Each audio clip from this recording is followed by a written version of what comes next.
Good afternoon, Final Fantasy Randomizer fans. We have quite the race for you this afternoon as Dani3883 going to be taking on Rojo. Today in the booth I'm joined with Jet. We hung out last night. How are you doing, Jet?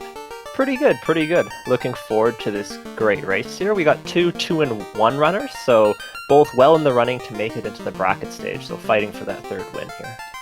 Absolutely, and tracking the action behind the scenes is Ali Jabrab. So good to have you, Ali. And we're gonna get I'm gonna get the gates dropped here.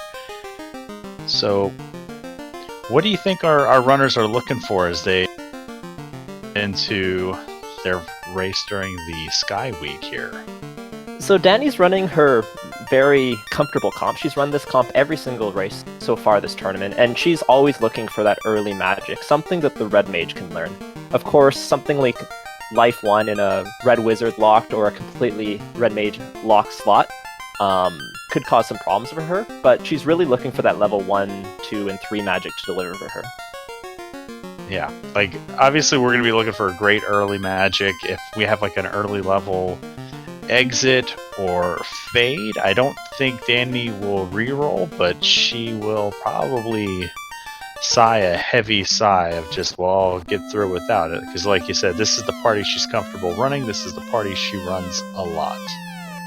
And then on Rojo's side, he's probably just wondering, is this going to be another Caleb seed? Should he dive Marsh early? Should he hit Earth right away? Those are kind of the questions that I'm sure are going through his head. Oh, but first, I mean, it's important. Social, we want to wash our hands as often as possible. Rojo, Newtown doesn't want to infect anybody, so he's going to... That's how I know it's a Caleb seed. We got level 1 Zap. So, the cannon opening to send Garland back into the past. Zap is so good. We also have a little bit of lit too, so something that can clear out the pirates, clear out the early, when you're sailing around the inner sea. So nothing too bad, but not crazy exciting either. Yeah, luckily we got chain armor for sale for 54 gold. We also get our eyes on the pro rings for sale, as they are one of the few bracer or wrist armor that we're going to want to equip throughout the game, and that provide the death protection. So pretty good to get eyes on those, and silver bracelets, even though they rolled up in price. So yeah, absolutely. And sometimes in these early races, you see a bunch of early opal bracelets and things like that, and they're just not going to be doing much for you here. Or sorry, bracers. Yeah. Because with only the single fighter, you need something like those pro rings available to you. Yeah, the only other... Oh, welcome to the party, Dani. Spiders coming out with Blaze. I wonder if she is experiencing some heavy flashbacks and resentment to the Duck Derby race from this past January, where it was the arachnids that were Blaze happy, and a lot of ducks from that race still don't like me for what happened. So, spiders, it's kind of scary. We're going to see them a lot. We're going to see them if we have to go to Marsh. We're going to have to see them in the Earth Cave, and we might see them on the Overworld some more. And with Blaze, that's going to be pretty annoying. Yeah, Rojo immediately noping out, saying, you know what, I can go check my level 2 magic, get something from Vicky, I can clear him out with Lit 2 here. So I don't mind this play. It makes a lot of sense. And the Gerwolves have lightning too, so the hits just keep on coming for Dani. So big scary stuff coming out early from the enemies. Nothing we won't be able to level out of or past, but definitely gonna make some adjustments here as Dani is gonna do a little imp grind. I imagine we're gonna get a few levels, get some HP, and then maybe buy some camping equipment to save right outside of the Canarian Castle. And so we have our shop item here. So for those of you who aren't familiar with the seeds that we're running, so we're going to always have 3 loose, which includes 1 canal for sure, and that canal will be available somewhere that's accessible in the early game. So either Ice Cave, Volcano, Marsh, or one of the free chests here. Yeah. And then on the other side we have 1 shop item, which we just found there, which was the TNT for fairly cheap in Provoca. And look at that level 2 white magic, life 2, invis 2, and wall. And we got breakfast. Breakfast for sale in Provoca. So that's a lot of magic. to split up amongst your 3 casters. Rojo will have a slight advantage as he can dump all 3 of those wonderful white magic spells onto his white mage, but going to have to be a little more judicious in what the red mage gets assigned. And he's going to head to Matoya to dig through her boxes and look for a little bit of money to buy that TNT. Yeah, absolutely. And Danny, of course, very familiar with this party, will always be happy to see good white magic at level 2, as all of it is learnable for her red mages. And we got an Opal Bracer. That could be an Opal Bracer with 4,000 gold in hand. That might be enough to buy the TNT outright. Yeah, I think it was around $5,000 or 5,000 or so. I think it was like 96. Oh, 96? Okay, a little bit more, but that should get there. Yeah, but fast at level 2, that's huge for Dani, as relying on the double red, she loses. If Brack were to roll into a spot, say second or third slot in level 5, anything other than top slot level 6 or above level 6, fast might be not an option for those red mages, but having it at level 2, going to be able to pick up a couple different casts of it. It's going to be good to sort of diversify her in-game options should that black mage go down in combat. Yeah, and absolutely. And those black mages having the least health, they can get chipped to death, they can get, well, anyone can get nucleared to death, but especially the black mages are susceptible to it unless you really grind them up high. So, always nice to have alternate fast casters. Yep. And JLo7 pointing out in chat another thing that we saw in Provoca. So Provoca, best town, my favorite town, also has gold bracelets for sale. They're a little pricey at 47k, but gold bracelets, pro rings, those are the 2 items we want to find. Oh, yeah, it was 5200. You're right. My bad. For the TNT. So those are the 2 items you always want to find in the armor shop, because that's in-game equipment that's available from the vendor, and by the end of the game we're likely going to have enough money to buy that stuff should we not find better armor throughout our investigation of these different boxes. Yeah, speaking of Provoca best stop, I always like Provoca because I can always go there. I don't have to worry about my red wizard table or my knight promotion table or anything like that. I can learn everything. Only problem is it's a lot of walking, so I hate coming back. Yeah. And there's not a fountain to wash your hands, despite the big stream here, so... Yeah, unfortunately, if you click A on that, I think you just get nothing. Yeah. So Dani gonna come look for her TNT money. Gonna drop a tent in the middle of the water here. I like the play, just in case we don't find the money. We can just reset back to that, but we know she's gonna find her TNT money up here, so... Provoca having Life 2, Fast, Brack, the vendor item, the required loot from Bicky, all good things. So we want to, like I said earlier, we want to have Fast, we want to have access to life magic, we want to know where that loot is, because if that loot is one of our 2 loose, that's a little too loose for me.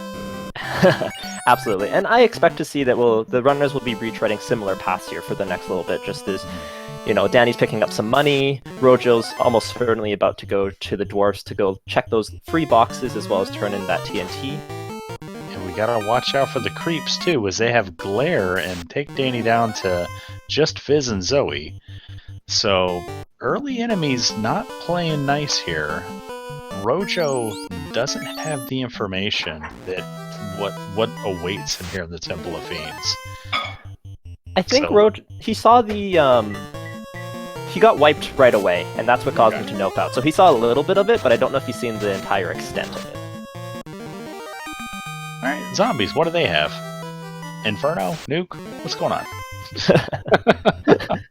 Okay, they're just punching, so that's pretty good. Zombies, they're fine. They usually roll pretty low. They're susceptible even to a single, like a level 1 harm. So, Bones, what do they got? They gonna roll out with a trance? Nope, we don't know. There's some good money there in the bottom left, 7,700. So the zombies, if anything, are just gonna slow us down. And zombies rolled up over 17 HP, but Rojo utilizing that Harm 3 spell. I love it. That's gonna do pretty good damage. Just Harm 4, arguably better because it's numbers higher. But Harm 4 does damage almost equivalent to a Fade against undead enemies. So Harm 3, imagine probably does a little bit less. I don't know the exact numbers on it, but it's real good. I'd even buy Harm 2 if it were available. Yeah, anything at level 1 or 2, when I see those early harm spells, just can be so invaluable when diving Marsh or Ice or Tower of Fiends here. So they're definitely worth picking up. And I found something that's going on throughout the tournament is just these picking up of these, not major spells, you know, everyone knows to pick up Nuke, everyone knows to pick up Fade, but picking up a Heal 2 or a Cure 3, you know, Harm 2 at these early levels can really pay off when people don't have much else to do and can get you out of some tricky situations. Wow, Dragon Armor right here in the Temple of Fiends. Best in-game armor for the night.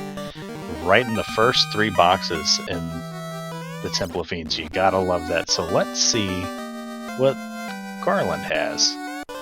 Yeah, that Dragon Armor always being nice because it can help you need a few less, or one less ribbon, as it provides immunity to fire, ice, and lightning. Yep. Also provides a nice, healthy 42 absorb. So the Opal Armor, the only other armor in the game that offers that level of absorb. However, the Opal Armor does not offer the protection against fire and ice, only lightning. So with Rojo getting the canoe there from either the King or Sarah, he's got a few options on his table now, so we'll have to see where he goes. He can go to the volcano, he can go to the ice cave, he can go to Crescent Lake to pick up a loose item, and then he can... Oh, go ahead. You can go to Marsh. You know where these spiders are? And those wolves are? He could go to Marsh. I would be very surprised if he went to Marsh at this point. But you never know. He knows who rolled the seed. Caleb being a big proponent of always Marsh, but this looks like a TNT check here. And Danny gonna probably have some words with me when she joins us after this race, win or lose. She is not having the good of times that Rojo seems to be having, but Rojo, 10 minutes in, gonna open the dwarf boxes, free ribbon. See, like, this is, look how kind this seed is. We're getting a ribbon right away, we got the dragon armor right away, we got Spider Blaze right away. This is gonna be fine. The Crescent Lake will have the floater, and then, you know, everything will be fine. Yeah. Yeah, I think that's you check the none of our runners bought the TNT. Interesting. I would yeah, I would definitely pick that TNT up. Yeah, and especially maybe not, even if you can't afford it yet, maybe go somewhere else and then check those free chests with the TNT, because you know you're going to be going there within the next 10 minutes or so anyways. So is he doing it? Is he making the play? Is Rojo doing it? Is Rojo, after my own heart, is he walking to the Marsh Cave? The absolute madman cleans his hands and then decides to go straight to Marsh. Okay. Now, he reset. I don't know if he still has that ribbon. Because he reset all the way back to his boat when he first docked. I don't know if he saved before he left that area. So I'm going to have to keep an eye on his inventory to see if he still has that ribbon. Or if he reset out of it. I didn't see him save there, so I would expect him to not have that ribbon, but I think he's kind of going to get lucky as long as he remembers that he reset out of there, because when he goes back with that TNT, he'll pick that up. That's Ice 3, Quad X, Temper, beautiful Black Magic at level 3. Ice 3 does the most damage for the Black Mage apart from Nuke. Temper gonna be, that's an in-game win condition, and then Quad X is one of the cheekiest ways to get through. And we also note Heal 2, Harm 4, and now Cure 4, Heal 3, both learnable by the Red Mage. Red Magic, absolutely stacked, and there's super cheap Nuke, Warp, and Lock 2. Wow. Wow, that is a stacked level 4. I actually, seeing anything alongside Nuke that you know you're going to want to cast or might need to save a charge for is always a little bit unfortunate, but I don't think anyone's going to be complaining too much about knowing that all this magic is going to be easily accessible with lots of charges throughout the game. And dirt cheap tents, half the price of heal potions, but they're basically 4 heal potions in one for everybody, so each tent, every time you use it, gives your whole party back 30 HP, so a heal potion gives back a single person 30 HP. So, wow. So, the seed, apart from the nasty enemies we saw with the wolves and the spiders, this is actually pretty good. This is a really good start. We can see Danny's screen. She's got 17,000 gold. That's more than enough money to finance her shopping here through Elfland. She has that TNT in hand. I like her routing here. She's going to go probably right to dwarves, pick up that ribbon, talk to Hooray a little bit, see what that TNT turns into, because if that's floater, she can cut right back across the inner sea and canal not required. Absolutely. And chat pointing out kindly that, yeah, he did actually save on the ship, so he does still have the ribbon, Rojo. Okay, yeah. Heads up save there from Rojo. He went so fast I missed it. And okay, Caleb, if you were a betting man, this is casino themed. How many hoorays are we going to get in the Dwarf Cave from Danny? 2. We'll get one on the way in and one on the way out, because we don't have warp. Ah, okay. We might get more on the way out, depending on what the dwarf has for us. If it's floater, we might get 2. I'll take Maybe the over 3. on this one. We'll see if I'm going to go more than 2, and we'll see what we turn out here. Yeah, I mean, I usually hit it like 6-7 times, because I want to rub that little Hooray Dwarf's beard for all the good luck possible, and with NPC Guillotine not turned on, you can do that. With NPC Guillotine turned on, you get to rub the Hooray Dwarf once, and then he just goes away. So Danny parking in the natural dock. I believe she does have the canoe, so it's always a little bit faster to take the south one, although you do have to contend with Bridge Boss. So yeah. I can see why, maybe in this situation she might go here, but there's one. Oh yeah. She almost gave us a second. She bonked off of him. Let's see what Narek and it's the rod. Okay, so Rojo back in the marsh cave area. No one has gone to the Circle of Sages yet, despite that early canoe. So it looked like we were gonna Hooray Dwarf a second time, but we just slammed face first into the wall first. We talked about it last night, Jet, when we did commentary for Ali Jabrap's race with my brain is escaping. Burt Reynolds. Burt Reynolds, thank you so much. Yep. And we talked about my thoughts with these flags is you get early rod. Earth is a very exciting play to make. If you get the early canoe, Marsh is an interesting gamble. We have the level 4 warp now. Might be checking this out, so I don't know. I would still never do it before checking Crescent Lake, but I can see a gamble of checking Marsh before, doing Volcano, doing Ice Cave. That would be the risk, but there's just that risk that, it would just be haunting me. Is the floater in Crescent Lake? Is a floater in Crescent Lake? Never mind the early experience you can grind around there with the 4 different segments. Getting, your 4 P'd encounter or something like that is always nice, and Ice 3 can take care of those pretty easily.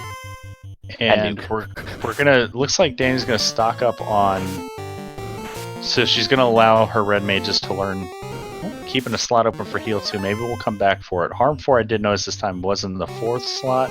That is locked to white mages, but this Cure 4 heal 3 wombo combo, that's so good. Oh yeah, and I think no one is crying any tears over missing a harm spell. Although we were just talking about the utility of it, it's also not essential to finishing a run. So when you're locked out of that, it's not a big deal. Versus when your life is in slot 3 in slot 2 or 4 in Cornea, you're not nearly so happy. Yeah, and the level 4 magic, just like level 2, really does introduce a thought experiment. We have Nuke, we have Warp, we have Lock 2, we have Cure 4, we got Heal 3.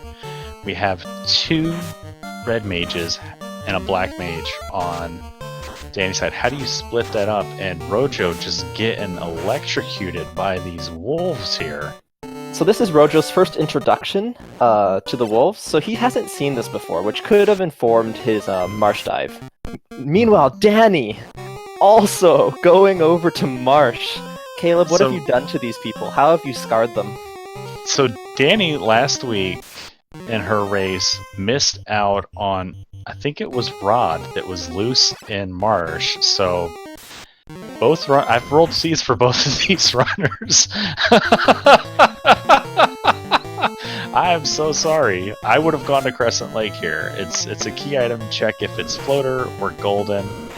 I would have, yeah, I probably would have put off the marsh play here until, yeah, until we at least did that, because Ice Cave's a little more exciting. We have access to that level 4 warp. We can go to the volcano. We can do, we can check some spike tiles. We can get some levels there. We have a lot of options right now. So to see both these runners making the marsh dive is super exciting for me. It is super exciting, but Danny had the knowledge that wolves are dangerous, spiders are dangerous. It's definitely a risk, but she might be thinking that, you know what, Rojo has the same knowledge, there's no way he's making this play, and I'm going to have a galaxy brain break after this. Yeah. Little does she know.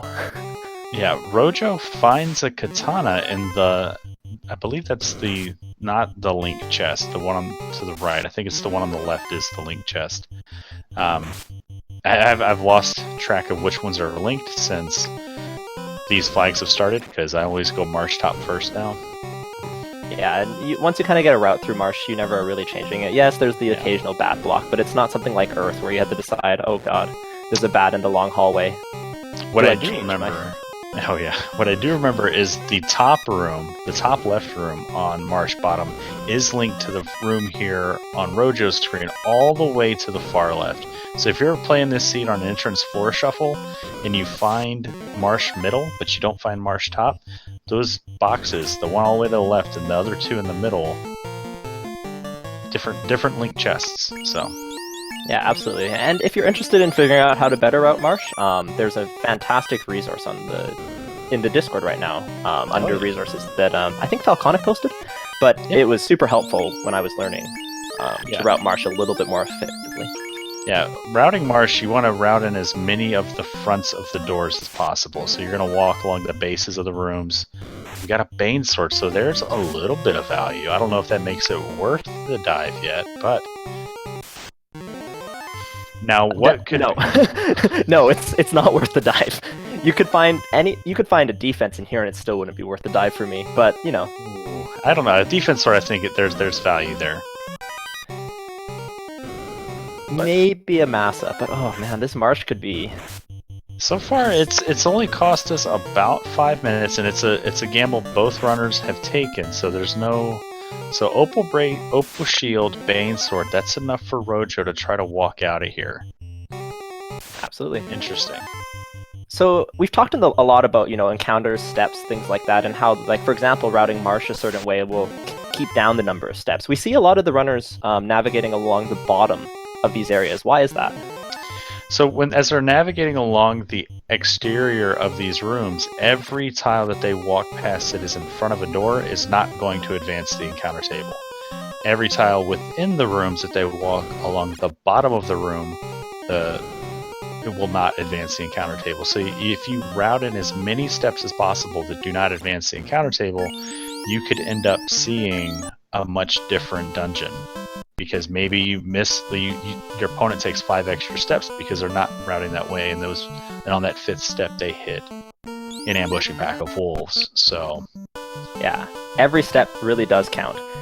Some games have saving the frames, and this one it's definitely saving the steps, especially the encounterable steps. We see similar routing in things like Volcano because the fire tiles or Ice Cave, the ice tiles, do not increase the encounter table either. Yep. We also see it a lot in Sea Shrine. Sea Shrine, very similar, aesthetically mapped out like the Marsh Cave, with it's just a hodgepodge of random little rooms. So we want to route in as many doorways as possible. And Danny getting a quick run from those wolves. She probably recatches her breath. And we have great peds on the spike tile here. These are probably going to be too beefy for her to grind, but can be good experience. Yeah. Absolutely. So, regardless of who makes it to Crescent Lake first, and right now it does look like it's going to be Rojo, just by proxy that he's already back in Elfland. Whatever he finds here, if this is Floater in Crescent Lake, he's going to feel super behind. When Danny gets to Crescent Lake, she's going to feel super behind. And Rojo going back. Curious, where are you going, Rojo? Oh, he's just picking up his boat. Parked his boat there. Interesting. Okay. Yeah, if either of these people find a floater, we're going to be seeing some skip chests in the future, I bet. Because they're both going to feel incredibly behind. Maybe Rojo. I haven't watched, honestly, if I'm being honest, I haven't watched, I've seen him race before, but I don't know if he's going to gamble that way. I think he may be a little more careful in not skipping boxes until he's found both loose. Okay. Dani on the other side, I know she won't skip chests until she finds both loose. Okay, Yes. okay. That's Yeah, good knowledge. Yeah, we're not gonna. Both of these runners are not gonna want to come back. So, question from Spider MBI. He just got here. Why might both runners feel behind? Well, both runners took a gamble, obviously unbeknownst to each other, on Marsh, and it did not pay out. So there's nothing here but a Bane Sword and an Opal Shield. There's a Katana, but both runners reset out of that. Yeah, it's not much more than a money sword in well, it's exactly a money sword in this particular instance. Yeah, there's not really a better vendor sword than that, but Rojo gonna come back, pick up his TNT, maybe finish his spell purchasing, and then he's gonna have to go back. So he and Dani might be hitting Crescent Lake around the same time. Actually, Dani will probably get there a little bit ahead of him, depending on the encounter table. Yeah, Rojo had the slightly, just quicker early game, but Dani definitely made up for it a little bit, just with a little bit more efficient routing, as she's only made one trip to the Dwarf Cave, and going there and back, walking through Provoca multiple times. Those things all can slow you down, and, cost you a precious, 30 seconds here or 30 seconds there, and those things really do add up. Oh yeah. And both runners probably have one eye on the clock. We're approaching 25 minutes into the seed, and we're still in the inner sea. And we have that check that we had available to us basically at the 5-minute mark, and we haven't done it yet. And if that's floater, that's gonna feel real bad. And at this point, even the canal, if the sages are the slab or something, a meaningless item at this point in the race, even if there's just the canal and the volcano armory or in Ice Cave, those are both what I would consider fairly standard routes for the start that they've had. So even then, I would feel a little bit rough. And at this point, we know the canal has to be either in volcano or an Ice Cave. Not necessarily. Oh, I'm gonna throw out a curveball for you. If the sages give us the key, yes, or the crystal or the herb or something that leads to the key, we could have canal in one of the key lock boxes. Now, if we get the key from Crescent, do we come back and check those? I don't know. Yeah. If we get the key in Crescent, that makes that Marsh play feel even worse. Oh god, yeah. Because we're definitely not going back to open those 3 boxes, and if the loose Oxyale or Cube or something is down there, because if it's the key, that's good, because the key and the loot and the rod are usually the most elusive of the loose items, where a loose chime you'll find quicker than a loose loot, because we don't have to open any boxes in Sky to find a loose chime. You know what I mean? Yeah, absolutely. I think the longest races are when they're searching for that elusive loose loot or key, as you said. Yeah. So having the loot in hand, having the rod in hand, should make this a little bit easier, because we're technically 4 items from go mode. Yes. A key, a chime, a cube, and an Oxyale, and a truck ton of levels. Like we're gonna need it. We're gonna need to get some XP on these light warriors, and level 6 magic. The pale reflection of the first 4 levels of magic, just nothing there, nothing worth even talking about. There was life, but it was locked out. So okay, so frustrating routing continues. Rojo gets his crystal, so beat Dani into Crescent Lake. So GG Rojo. I did not see him, but I also didn't anticipate Dani spending time buying shops or buying magic. So my fellow Canadian in chat, the Hangry Canuck, is asking where was TNT, and TNT was the shop item in Provoca for fairly cheap, 50 to 100 or so.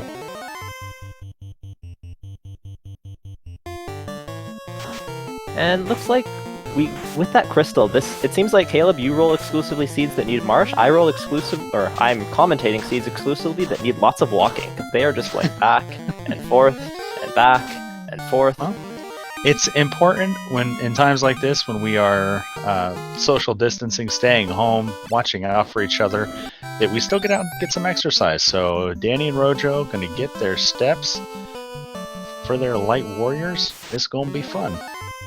So at this point, I think there's really, maybe outside of what it looks like Rojo's checking the power cycle. Yeah. To see if he can get some levels. Oh, and he's out. But he's going to make either the volcano or ice cave play, I would assume here. I would love to see Rojo go to the volcano, clear out the armory, check the spike tiles, get enough charges for warp, and then go up and hit the ice cave, and then maybe walk to Matoya from the Northern River system. But that's just me and how I do garbage routing sometimes. But yeah. That's fair. Demon Frog asking in chat, did he go to Dwarves without it? Yes, he went to Dwarves without it because he didn't have cash at the very beginning. So that's going to be playing in the back of his mind. Yeah. With this crystal, it's not so bad because now he can kind of hit both of them. And while they're not exactly linked, they're kind of in the same area at least. Mm-hmm. And he's going to, he'll have to go back there, when he gets the adamant, possibly. And if he gets the key early, I would imagine. But if we're digging for a loose key at the end of the game, Dwarven Armory might not get opened. So a double dip of dwarves isn't the worst thing. So we got nothing on the first volcano spike tile, just unrunnable mad ponies. So probably not too happy about that. There's a nice fight to take. I'd throw some zaps out here. Right, Zap and Ice 3 gonna do it. Oh, that was a nuke. Okay, yeah, 2. Oh, that low roll. So, not crazy beefy peds, but nothing too bad either. Under 350 HP. Yeah, I think the lowest roll they got one was like 250, so they're within quad X range. So, there's a flame shield. That's pretty good. That's a nice shield to throw on our fighter. Especially as we're going through Volcano. Oh yeah. And a Pro Cape, that's one of the only shields that the mages can equip. The only other shield a mage can equip will be the buckler for the red mage. So Pro Cape, always good to find. There are only 2 of them in the game, so always nice to find one. I remember when I was playing through this vanilla, I would go insane because I couldn't figure out where these various things were equipped, because I was like, oh, okay, I can only have one of the shield icons, one of the armor icons, and I was like, Pro Cape? Ribbon? Are these like another category? But yeah, no, Pro Cape is a quote-unquote shield. Yeah, I remember playing the vanilla game and having no understanding of why I had this ribbon item and why it did nothing for me. Yeah. Throw it in the same trash can with the cap. Yeah, it's like, alright, it's fine. I guess I'll put it on my mages, because they don't have any other helmets. And then we got enlightened by Nintendo Power and all of its incorrect information. Yeah, and Danny making the play. So we got route divergence here at the 31-minute mark. Danny going to the incentivized ice cave. I like it. Yeah, ice over volcano is always an interesting decision. I think it really depends on if I'm looking for gear or looking for incentive items, and also my level situation. Ice Cave is always a little bit scarier. Volcano, with so many encounter-free tiles, is actually a little bit easier to get through, I find. Yeah.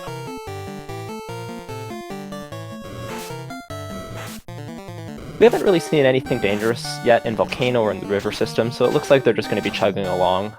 Their levels based off the health looks like the early teens? No, a little lower than that, I'd say. So probably level 10 or so.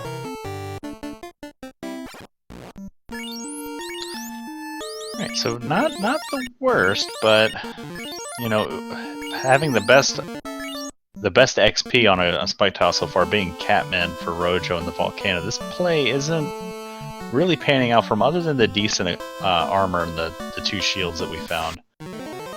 But it looks like the mummies didn't roll a script, so that is wonderful. Mummies being one of the most omnipresent enemies in the game. We see them everywhere. They are in the ice cave. They are in the earth cave. They are in the waterfall. They are just they're just everywhere. And if they're in the Temple of Ordeals, like if they roll a script, it can be real bad. But it just looks like they're kind of punchy, so. Yeah, it's always nice to see that. And just, knowing that in the back of your head, just like when you're kind of preparing, like, how bad is this floor and Topher going to be? How bad is Ordeal's going to be? Just knowing where these enemies appear again can always be helpful to kind of prepare, like, do I have the levels? Can I survive this? And Rojo following up on the crystal, I like it. I know I've said that a lot about what he's doing, but it's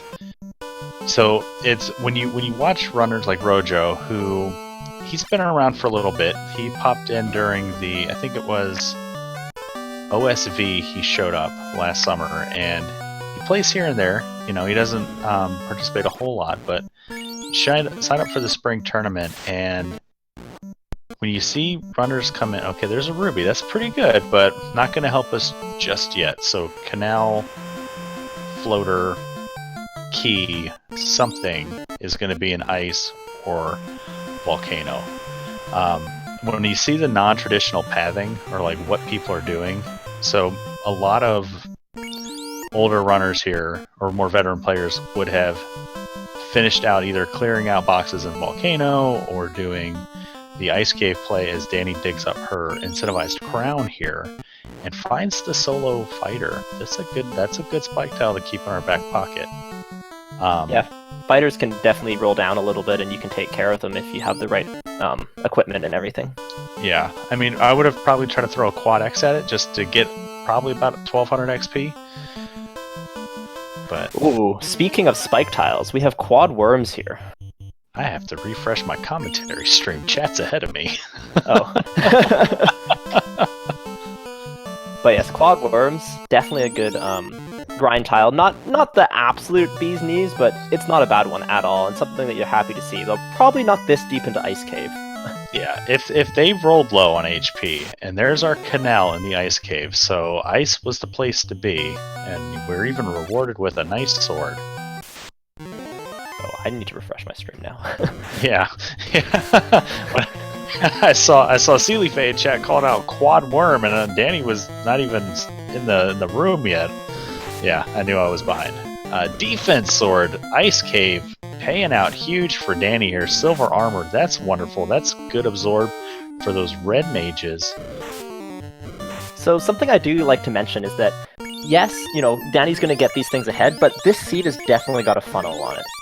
Yeah. Rojo will be ending up in Ice. Oh, he's there already. But like, even if he didn't decide to go there right away, like he would have had to have gone here because there's no way they're getting out of the inner sea at this point without that.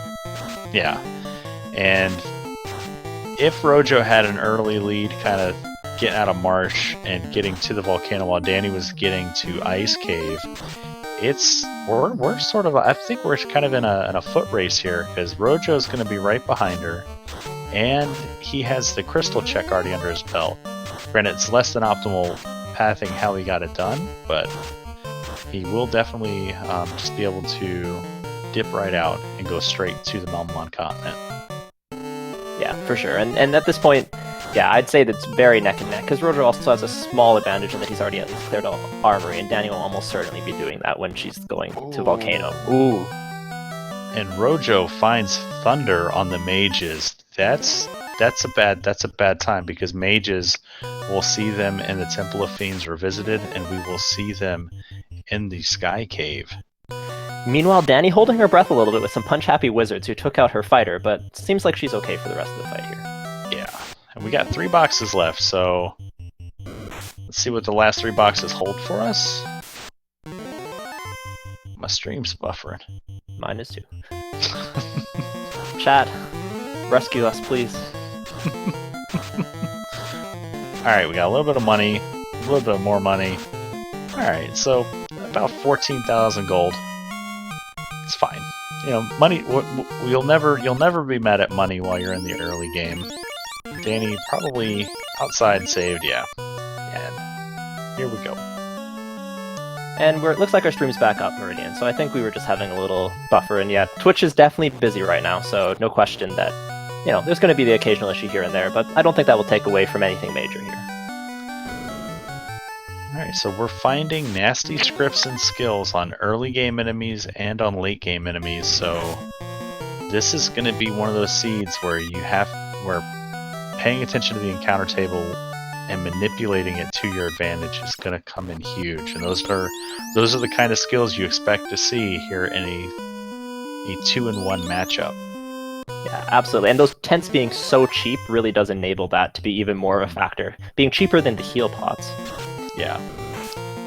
And you can see Dani's starting to manipulate her way into a save situation here. Yeah, and there we go. She's, I think, one more, and then she should have a pretty decent run here. Oh no, one more after this. And Thunder shows up in the game on the mages, and then Thunder shows up in chat here to talk about mages, and Dani gonna put off the sail outside of the world. This is interesting. She doesn't know that... So, if she knew that there was the ruby behind the crystal, I think this might be a different decision, but not knowing that there's those 2 incentive checks that are available to her right now, it does make a little bit more sense to quickly check in here. Yeah. And she's going to do the long hallway and hairpin chest, so we're going to get a couple more boxes of information on Rojo. So Rojo didn't check any of these 5 boxes. So what are some possible paths that we can take after we get out of the inner sea here? I think no matter what, we're taking Ruby first. Yeah. Those 2 incentives are just too free to pass up. Do a quick check-in at Melmond. And then I think there's a lot of options available. So, including all of Earth.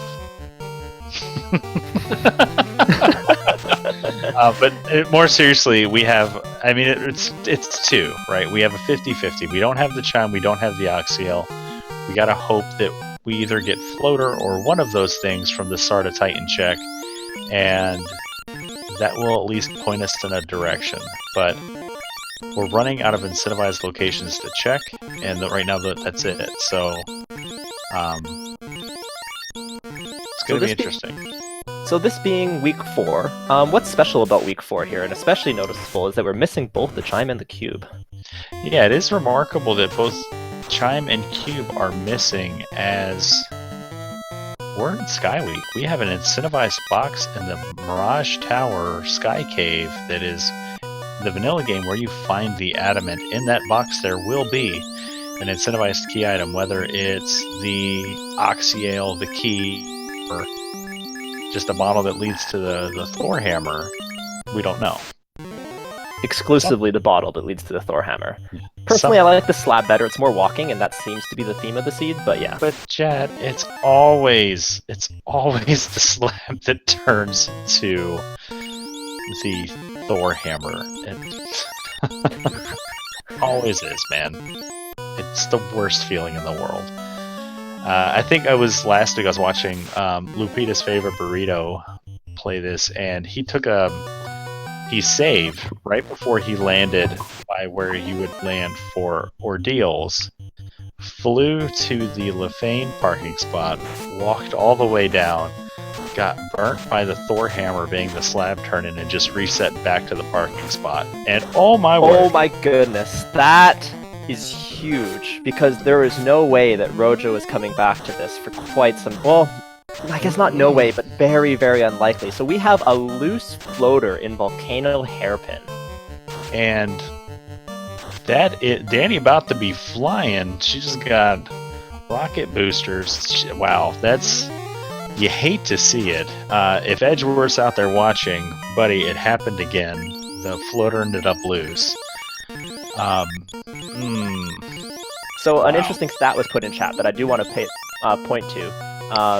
One of our developers, actually, someone who works on the code for this and also has been running a ton of tests on this exact set, said that there's a 15% chance that the bottle turns into Thor, which means 15% of the time, 100% of the time, the bottle turns into the Thor hammer. I've also talked to Meridian BC, the developer that you're talking about. He shared a big old spreadsheet that he did where he ran 100,000 simulated seeds through and just kind of pulled apart their spoiler logs to tell us trends, right? And also in that was 15% of the time, Thor hammer's going to be behind the awful slab turn-in. So, Dani, this is what I'm talking about, Jet. She's thorough. She's gonna full clear Volcano while she's here. Wow. Just in case. And she's going to get an orblet, so... I mean, that thoroughness is going to give her a huge edge with that early floater. It's just, not walking all the encounters you can miss. But that thoroughness also will give Rojo a chance, because I think at some point, or some runners here, after finding one loose, and that loose being the floater, with the tail, with the ruby, would just put the jets behind them, see how far they can go, and not necessarily skip chests, but just say, you know what, I can come back to Volcano. Let's do a couple free checks, see what I can find, see if I turn up that other loose, and then know that you can just absolutely fly through the rest of this game. And Crabcake's in chat asking, is the floater the first loose? It absolutely is, apart from the requisite loose canal. However, I like what Crabcake's also mentioned too, like this loose canal is going to wreak havoc on Rojo. Now he's got a ruby to turn in, he's got a crown to turn in. So while we have a loose floater, we don't know that that floater is required. There's also some sort of mental block I get, that once I leave the inner sea, I've done my checks, I've done Ice Cave, I checked Volcano Armory, or the Armory portion, if not the Hairpin. I'm not coming back for a while. I have other places to go. I need to take my world tour, and it's not really, Volcano's not really at the top of my mind. It's often something I'll come back to way later in the seed. It is one of the quote-unquote easier Fiend dungeons to clear through, just because there are so few random encounters. You're more likely to take an encounter in a treasure room than you are the hallways, just because there are so many lava tiles for you to manipulate. And Rojo goes right past the volcano, so he's not going to have his floater for quite a while. Yeah, and Ali Jabrat pointing out something that is interesting that could help Rojo here is it depends on where the Oxile, and especially the Chime fall.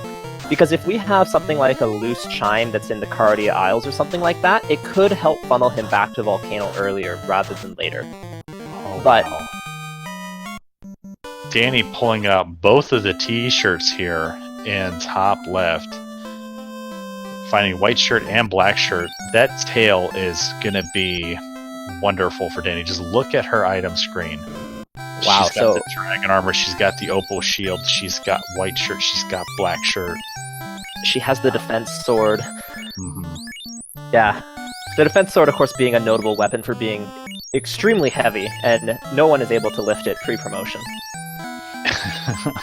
And we got Falconic in chat asking, Rojo didn't check the north chest of Volcano. No, he orphaned the long hallway and hairpin chest, so only checked the cluster and the free chest. Did not check anything else, so feels bad for Rojo, but like my Kyle's partner Jat was saying, he may get funneled back here if Key and Ruby turn out to be maybe the bottle, maybe the slab, and one of the incentive pieces of gear. He'll know that he either has to do Volcano or come back for he has to come back for Volcano or do Earth, Ice, or Waterfall or Ordeals. Yeah. And that's probably the best case scenario for him at this point, is that he does Waterfall, Ordeals, they all turn up blank, so he needs 4 item locations to turn up blank, and then he'll be able to come back and do Earth and Volcano. So Danny just continuing to full clear Volcano. I think it does make sense. I feel like there's definitely is something to be said about, I got the floater, go turn it in as fast as possible, but she's here. She doesn't have great levels, so it's not like she can go, go around pretty freely, and the Volcano has decent experience for where she is right now. Yeah, if she picked up that heal 3, we were talking to earlier in the game, just being able to spam heal 3 and minimize your menuing time with regard to drink and heal pots.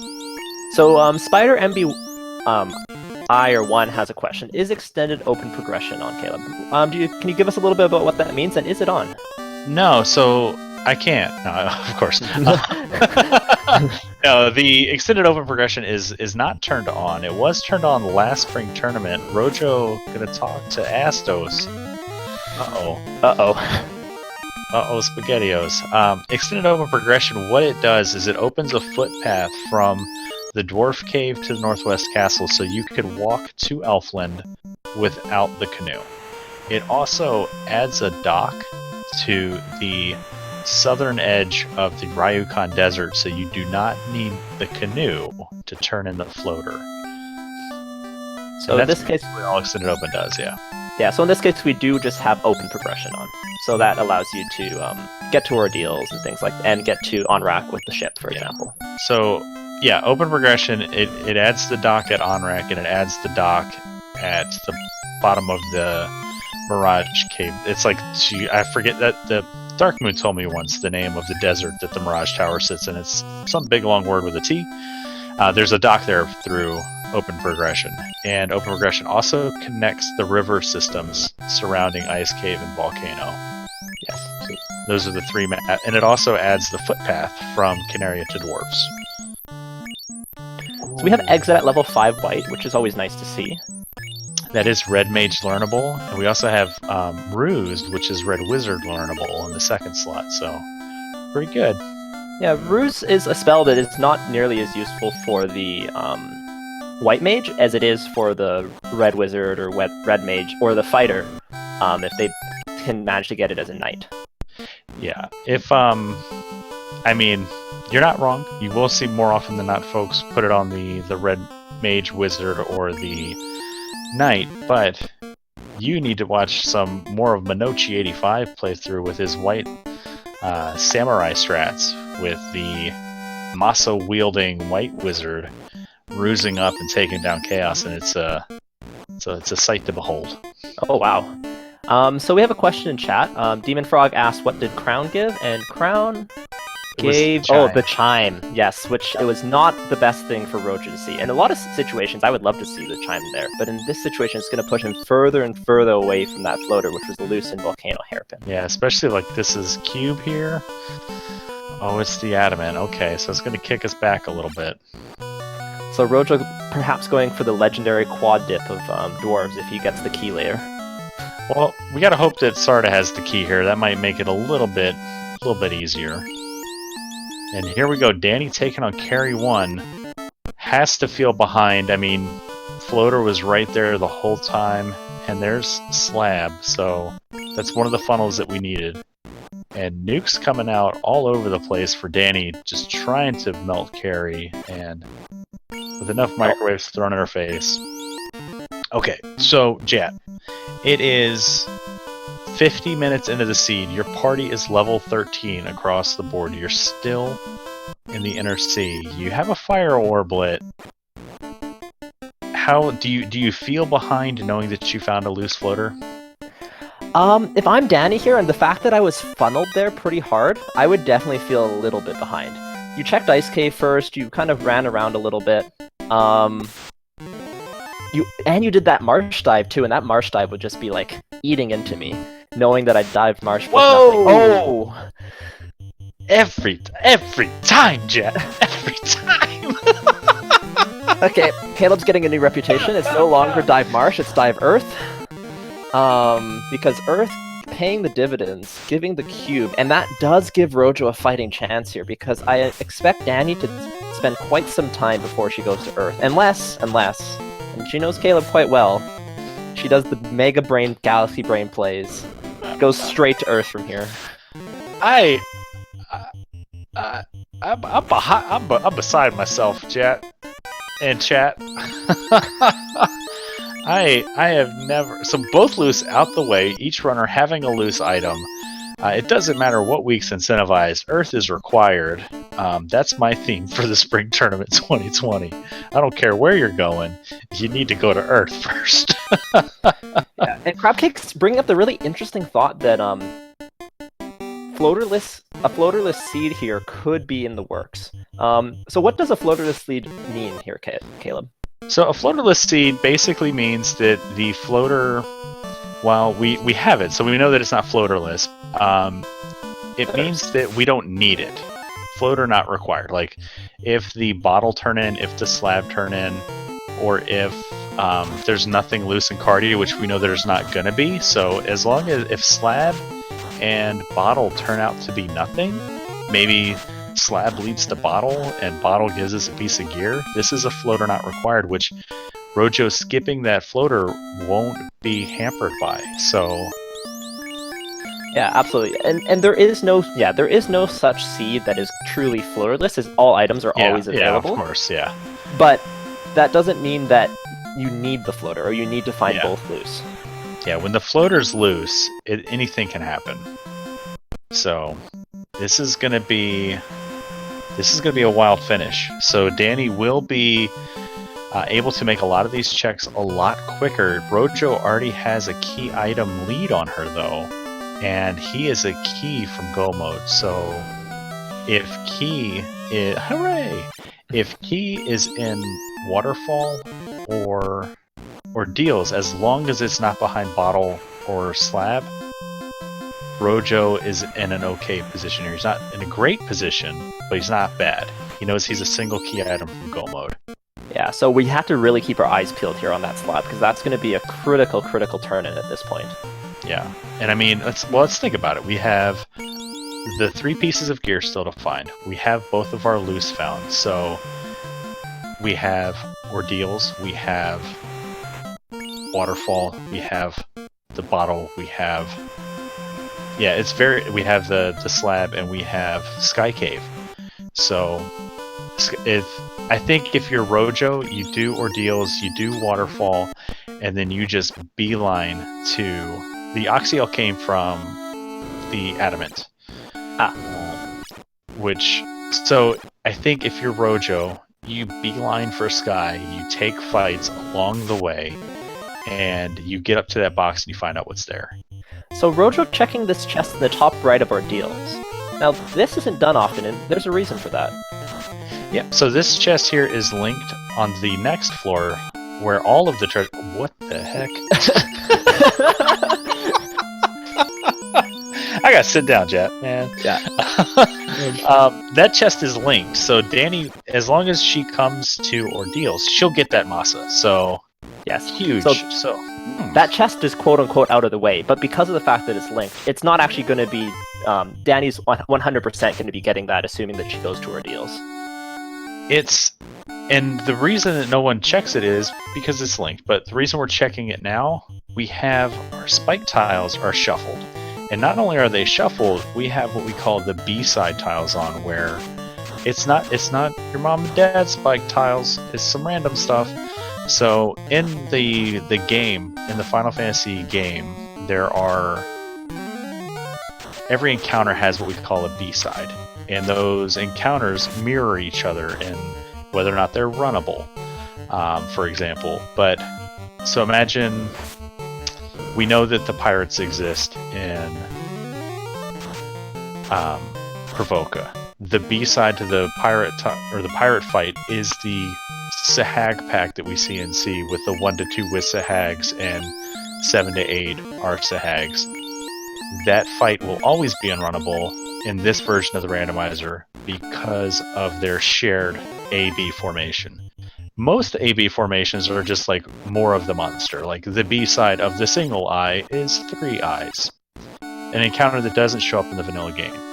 The B-side to the Garland fight is the unrunnable Iron Golem. So when those B tiles are then put onto the spike tiles, we could have some crazy grinds and some scary situations that show up. So Rojo getting through ordeals. Yeah, Crabcake's pointing out in the chat he's being a little stingy with the nukes because he's basically only got a few steps left, so he could definitely throw them out a little bit more, but taking his time, playing it safe. Yeah, I think he's maybe wants to hold on to a couple just in case this final spike tile is something he wants to throw his nukes at. Like you would do in the vanilla game, coming to the end of ordeals, finding that zombie D, just burn all your nukes, walk outside, and drop a house. Just, there's no reason not to. So if there's something like that, that might be the strategy that Rojo is playing with. And Danny promoting here. So of course, unlike when you're running a black belt, there's promoting as fast as possible. Pretty nice. Allows you to get your levels for your night spells early. And those things all help. And a perfect time to promote, as her knight is level 14, so the knight gets his first spell charge at level 15, and then once every odd level thereafter until he has 4. So Danny gonna get all of her spell charges on that night super quick, and we'll go into Topher with 4 life 2s on So that yeah, night. CC saying in chat that Danny just galaxy brained it, knew exactly how much experience to get, so that she would promote exactly after finding the loose floater in Hairpin. Excellent play by Danny as always. If there's one thing I know that Danny does while she's racing, it's she keeps notes and does math while she's playing, and not just screaming full on in a panic, yelling at me because of blaze spiders. Oh, there was some choice words when those blaze spiders occurred, I'm sure. Yeah. And then when the lightning too. And so sorcerers with glare, we're gonna want to prioritize getting pro rings if we're Rojo, and sorcerers with trance. Trance and glare. That's pretty spooky, scary. Yeah, we're sitting on 1 ribbon, and we know where the pro rings are. Mm-hmm. So you know, in Canaria, yeah. so we can definitely find them, but still very, very annoying. Oh, I'm corrected in chat from Thunder. Glare time element. My bad. I thought glare was death element. Oh no. So this red is wearing a ribbon, so we'll be okay. However, that trance is non-elemental, so ribbon's not gonna protect against trance. But we got life 2, so this is not full-blown panic, but not the best of times. Getting some solo EXP on that red mage, not the worst either. Probably slightly preferred on the fighter, but of the remaining ones, that's probably the best. Especially because the low-level magic is so strong. So other than just HP, you're not getting a ton of benefit from levels on the white and the black mage at this point. Yeah. And Danny picking up her driving skills from the Ailmarkin School of Professional Airship Driving. Just slamming her airship into that Titan's Trove all over the place. That poor Titan, he's just hungry. Now he's got rocks coming in on his head. Checking the chest a second time just to really make sure it had the adamant. Alright, and Rojo out of the Ordeal's castle with his herb. Curious to see if he just runs up that herb. Yep. He doesn't know where that floater is. So if this herb turns to key, he could slam on the gas. He's got the masa. He doesn't have to promote now. Like, he's got an in-game weapon for his unpromoted fighter. He's got wonderful magic. He's got the 2 life casters. He's in a good position here to not need the floater. Hooray! Yeah, I find that the loose is less about everyone's like, oh, once I find 2 loose, it's great. But it's more about knowing when you're in go mode, more than it is actually finding the 2 loose. Because, you know, when you're worried that you might have skipped a loose key, that just gnaws at you, and then you have to check every chest. But when you know, okay, there's a loose item, but it's the power bonk or the floater.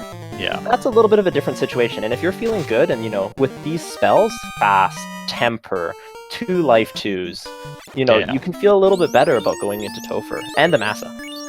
And I love it. She's taking some time here. She's buying magic, and she's gonna pick up gold bracelets for. She's gonna pick up a gold bracelet for her red wizard. There it is. There's huge. So Rojo hits go mode. So he's gonna lose time sailing everywhere. Danny will make up the time flying everywhere, but she'll likely. Well, it depends. I won't speak for Danny, but she's gonna do bottle. She's gonna do slab. She's gonna figure out. So she's gonna do waterfall. She's gonna do everything that she's gonna have to do before going to Earth, unless her brain is super big and she knows everything that I've been telling her about these seas and how they treat me. The one benefit for her is that it is specifically the cube that is loose, because that could prevent her from going to Mirage Tower. Yes, she can get in and check the first few floors, but that does save a little bit of time, and that Sky Cave can be a very long dungeon if you're full clearing it. Yeah, this is going to be a remarkable race. I wonder if Rojo is going to do the waterfall and just maybe hope for a power bonk. Yeah, there's definitely a big question here, because if Rojo keeps checking, he's going to lose all advantage that he has. So if he does waterfall, if he does mermaids here, He's skipping it. Oh boy, he's skipping it. So I think right now we each have a ribbon. I think Rojo, I'm not gonna speak for him, but I'm gonna hope that what he does is basically just check free chests along the way, get some levels on those party members, and just slam on the gas, because he's gonna need every speed advantage he can get to make up for not having that airship. And what he's doing right there, oh, actually he's just buying some houses. But I was going to say, if he started buying heal pots and doing that, that is my, like, oh, he is checking the waterfall. Ooh, Okay. this could hurt him a little bit. But, like, when I feel like I'm in go mode and I'm ready to go, the first thing I do is always just prepare. So I just go get my heal pot. So I was hoping what he was doing there was just like, you know what, final one, I'm going to buy 20 houses, I'm going to buy 90 heal pots, and I'm just going to go. But it looks like he's checking waterfall first, so not feeling comfortable with his go mode. Yeah, I mean, if this turns out, for all he knows that this is the floater, and like promotion would be wonderful. We did have the very early dragon armor. That really being the only incentive to promote, other than like a third life 2 caster for Rojo. But and waterfall not going to cost a ton. It's going to cost maybe a minute and a half with exit, so it's not quite so bad. So the only item we're left looking for is a bottle. So this is either going to be just a straight up piece of gear for Danny, or the bottle into a piece of gear.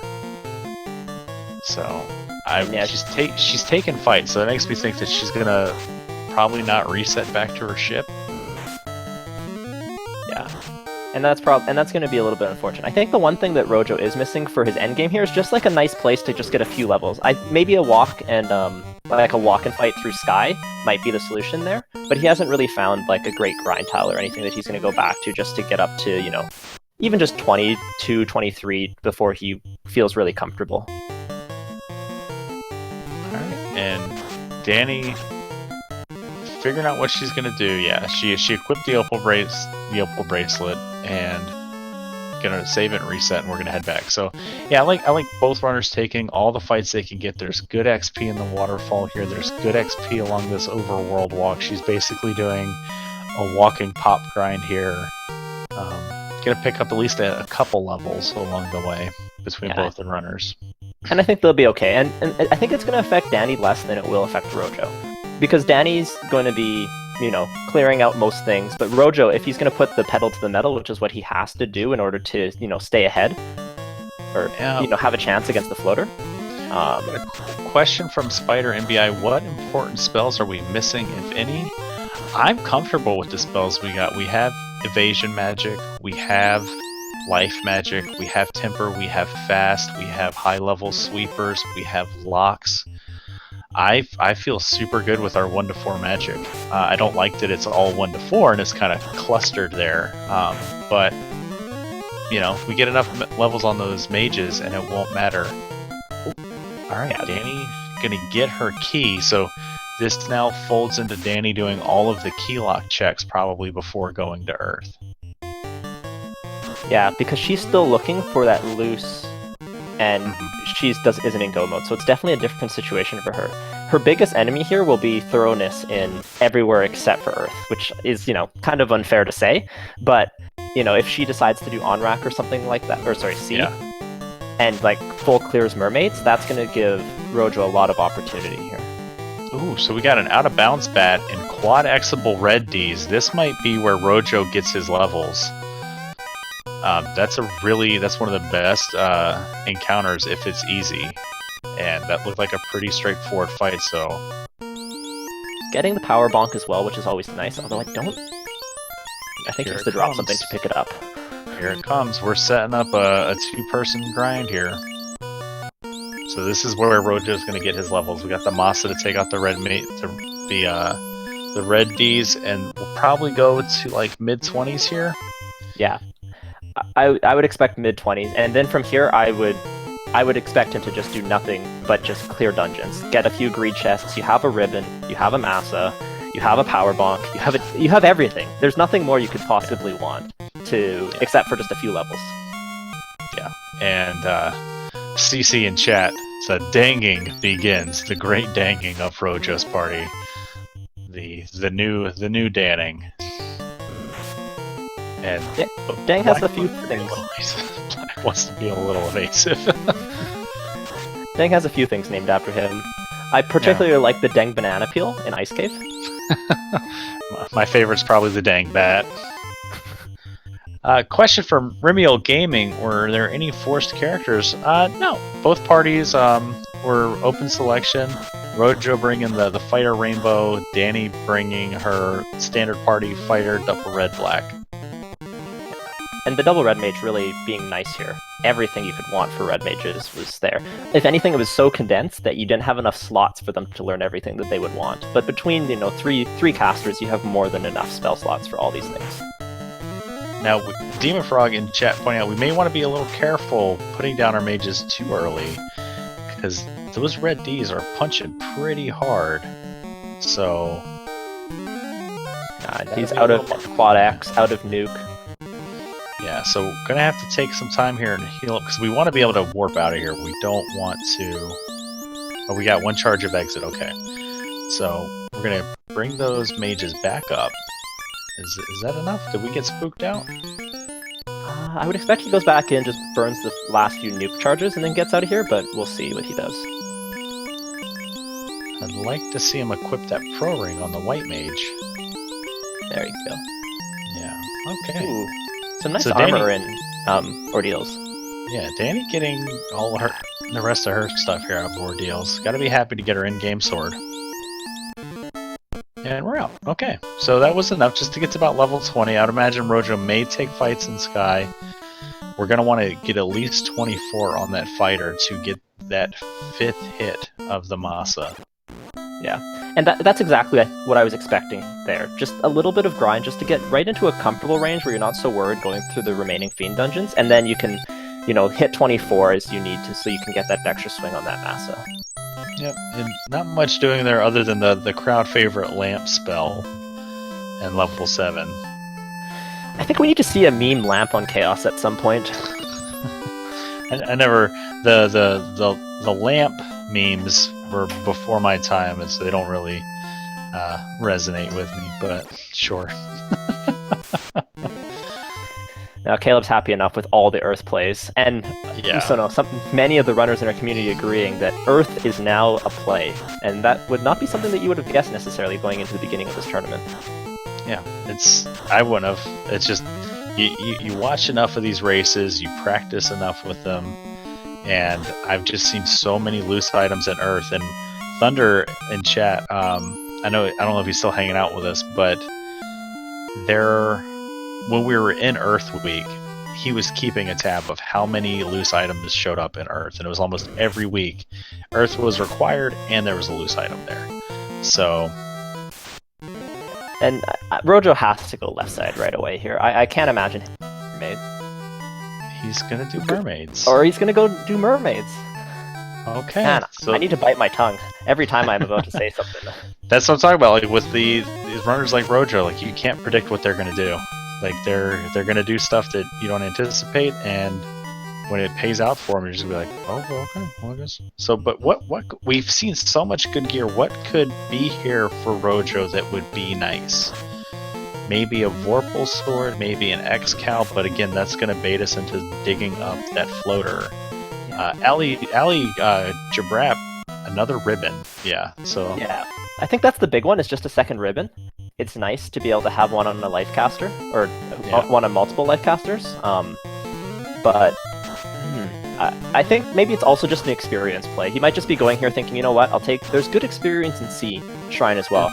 People often talk about Sky all the time as like, oh, this is the place you can get levels, but Sea actually has decent experience as well, especially with all those key items and that 5% experience boost. He's going to be getting levels going through here. It's just that extra time is going to really, really cost him at this point. Yeah, so I guess, chat pointing out, we're just looking for a little bit of gear, maybe some healthier armor, and some ribbons. That would be nice.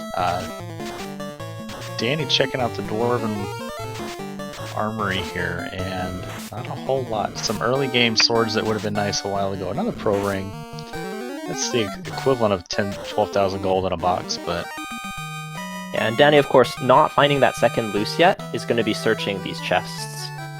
Yeah, she's gonna be mad at me. Win or lose, she's gonna be mad at me. No, she should know better. She knows it's your seed. Check Earth. She checked Marsh for you. I don't know why she didn't check Earth. Oh no, they're on the spice aisle here too. Lightning 2 wolves. So this will likely be a reset after we check these 2 boxes. A reset or an exit. And just saying, you know, there's definitely been more than 2 hoorays from Dani in total throughout this race now. I did not expect her to have the quad. Oh, and Rojo going with Cap Copper combo for his Black Mage. That's Absorb. That is Absorb singular, yes. Alright, and Dani resets out of TOF lock. We have the Canarian Armory left. I wonder if she goes Marsh Bottom. Ooh, that would be a very risky play. She is a completionist, and we've seen that throughout all her routing, that she is very safe, but this safety is going to just continue to give Rojo opportunity here. There's good armor force. There's a flame armor. So there is some value here in the mermaids. Yeah, I had completely forgotten about armor because I just, you know, knowing that Dani has the dragon armor equipped. Without the promotion, of course, that's not an option for Rojo. So Rojo gonna hop out, save in the fanciest inn in all of Final Fantasy. That thing is so beautiful. It's got like 2 wings. So big. So far away. So far away. Yeah, it's a little isolated resort community on this coastal northern coast. And Dani, are we gonna see side-by-side sea plays? We got eNinja81 asking, what's wrong with the Melmon Inn? Well, at night, like, the vampire comes and just beats everybody up and messes up the dirt. Yeah, if I was going to say in any town in Final Fantasy, I think Onrak would be a pretty good choice. I think Gaia's nice, it's got, you know, it's in a nice valley, but I don't know. In my mind, Gaia's not in a valley, it's up on, like, a mountaintop. And it's just windy. Yeah, I think Onrak, maybe Crescent Lake. Crescent Lake's nice. Yeah, but there's so many bugs around it. I don't want to be there. Human-sized scorpions, and snakes. And Dani, there's the Vorpal sword. So more tail bait for Rojo, and we got an unrunnable seafood party pack. This is Topher information right now. Yeah, you can really be. It's something that's really interesting in Topher is just, you know, whether or not they go in on a cycle, whether or not they waste a few steps, and then how many of these unrunnable fights they get. You know, when we see unrunnable airs, unrunnable vamps and whiz vamps, the seafood party platter,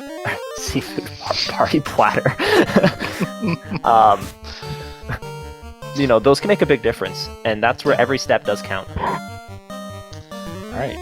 Dani gonna make the waterfall dive. I imagine she's still gonna be taking fights as she goes. She knows the experience here is good. Falconic coming in chat just to give his trusty sword a swing. Yeah, he likes to show that thing off. So Dani, it's remarkable when she found the floater.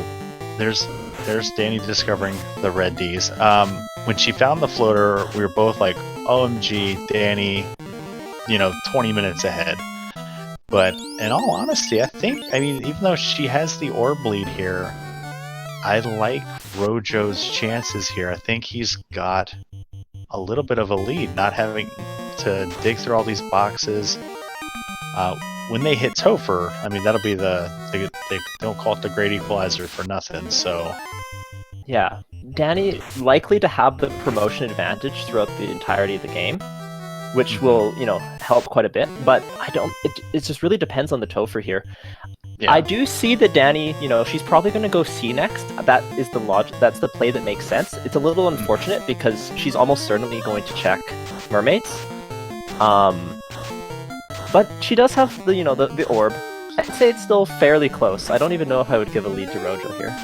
Yeah, it's super close. It's a great race, though. We got a great one on our hands here. Hour and 17 minutes in, and we are neck and neck. Yeah. I think Yeah, it's going to be super close. We might see a same entry into Topher. It all depends on if Rojo is comfortable going in unpromoted. If he Oh, go ahead.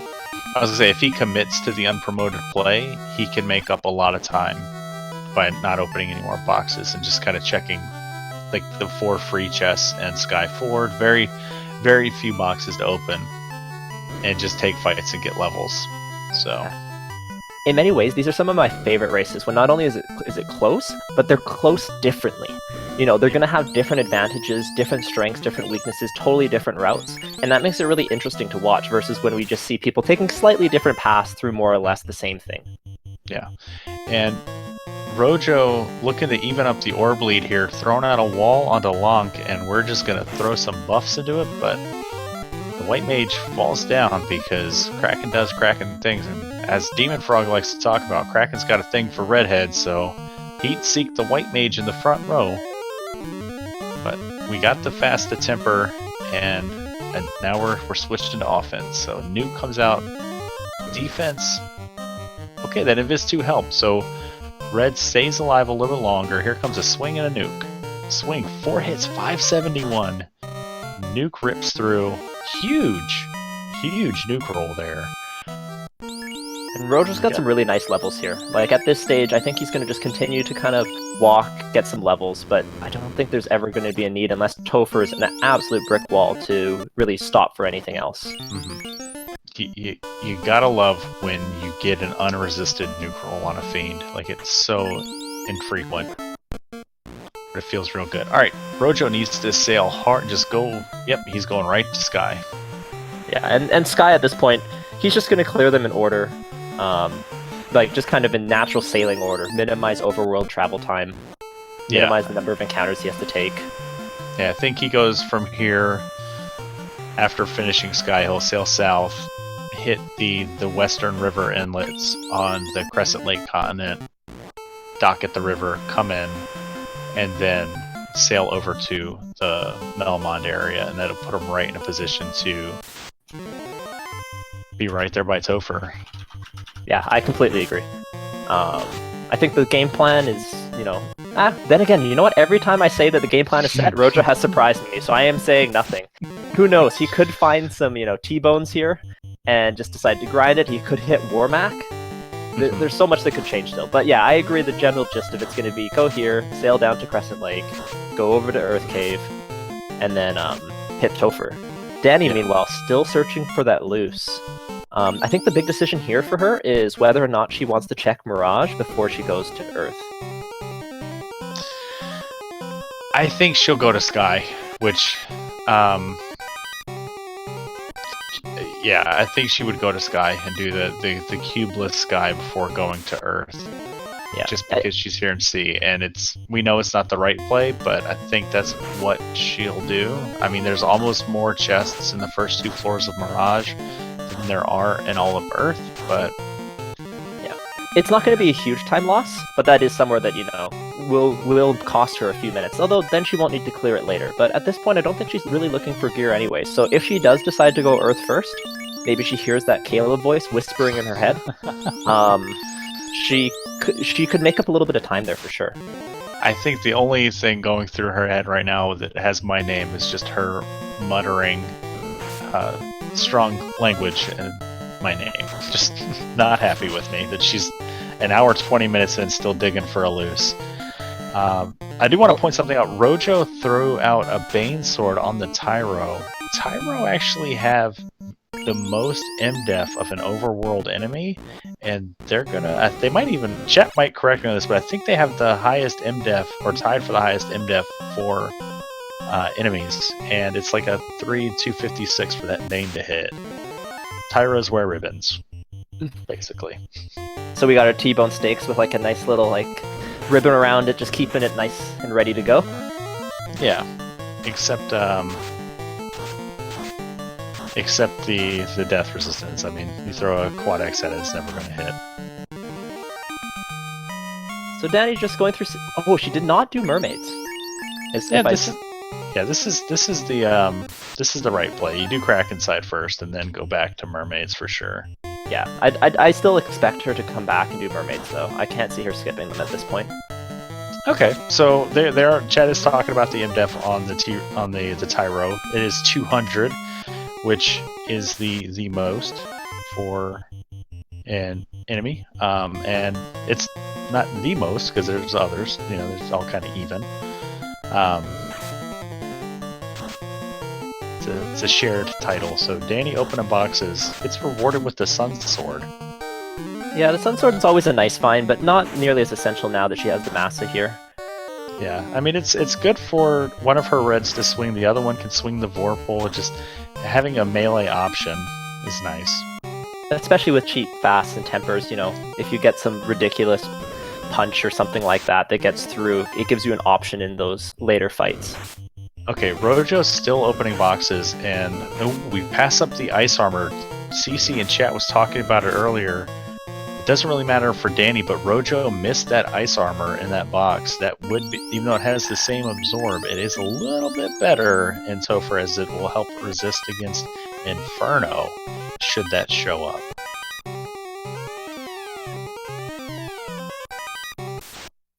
Checking greater than less than. We'll see if he does a save out here.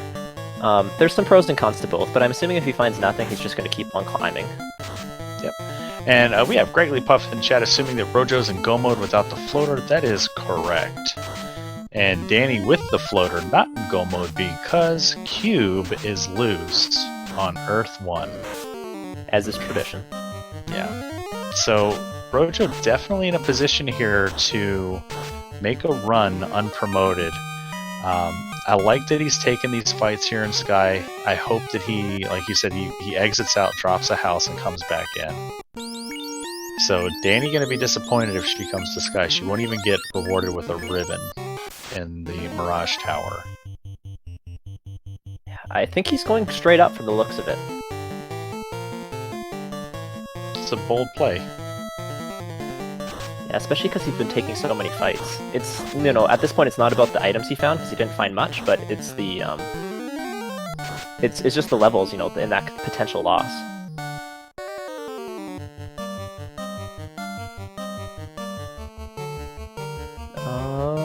Are we on PowerPoint, or is he thinking? He's thinking, his timer's going. Maybe had a phone call, maybe something, had to get up and walk away for a minute, but yeah, his timer's still going, so. Meanwhile, Dani just continuing to clear through C. Gonna be at Kraken fairly soon here. Once again, making sure to follow the right routes here, save as many steps as possible. Getting a nasty encounter table here.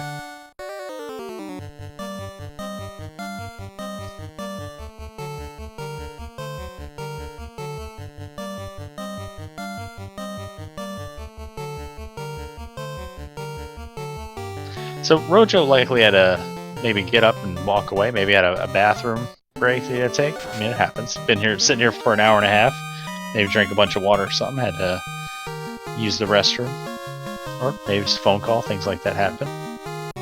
But he's up and moving now. Alright. And we are going to continue on, so. Yeah, I think it's a reasonable decision, especially once again if you're feeling behind. But I think Rojo, you know, he has his ideas how he wants to play the seed, and he's just going to follow it. And I think that's, you know what, that's a good play. In these race situations, there can be so much going on in your head. It's really important that you just feel making plays you feel comfortable with, not the ones that you think are like, oh, I think CC would make this decision. Because you know what, that's not the way that you're playing. It's right. Make the decision that you're comfortable with, that you feel right, and then go with that. And that's good. Yeah. And just like that, Dani up and through Kraken and lights her water orb here at the 127 mark. So just about an hour in, and Dani is orphaning mermaids. Wow. Taking a gamble. I did not see that. It looks like she's going to Earth. Huge play here. Her brain so big. Oh, she knows who rolled this seed. She knows. She's muttering right now. Caleb, we go to Earth to get I know it. He's mad at me. Oh, but she is going to be so happy she heard. Oh my goodness, yeah, this is the big brain play. Holy Huge smokes! play. Danny back into it.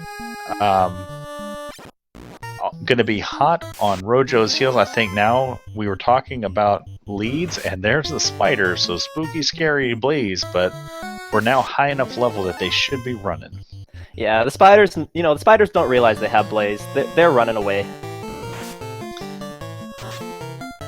Oh, she's gonna be so happy to see this, and yeah, I would definitely give Danny an edge here now. This cube was the remaining problem, but skipping mermaids, which is a big decision, knowing chest density there, going to Earth and then getting this cube.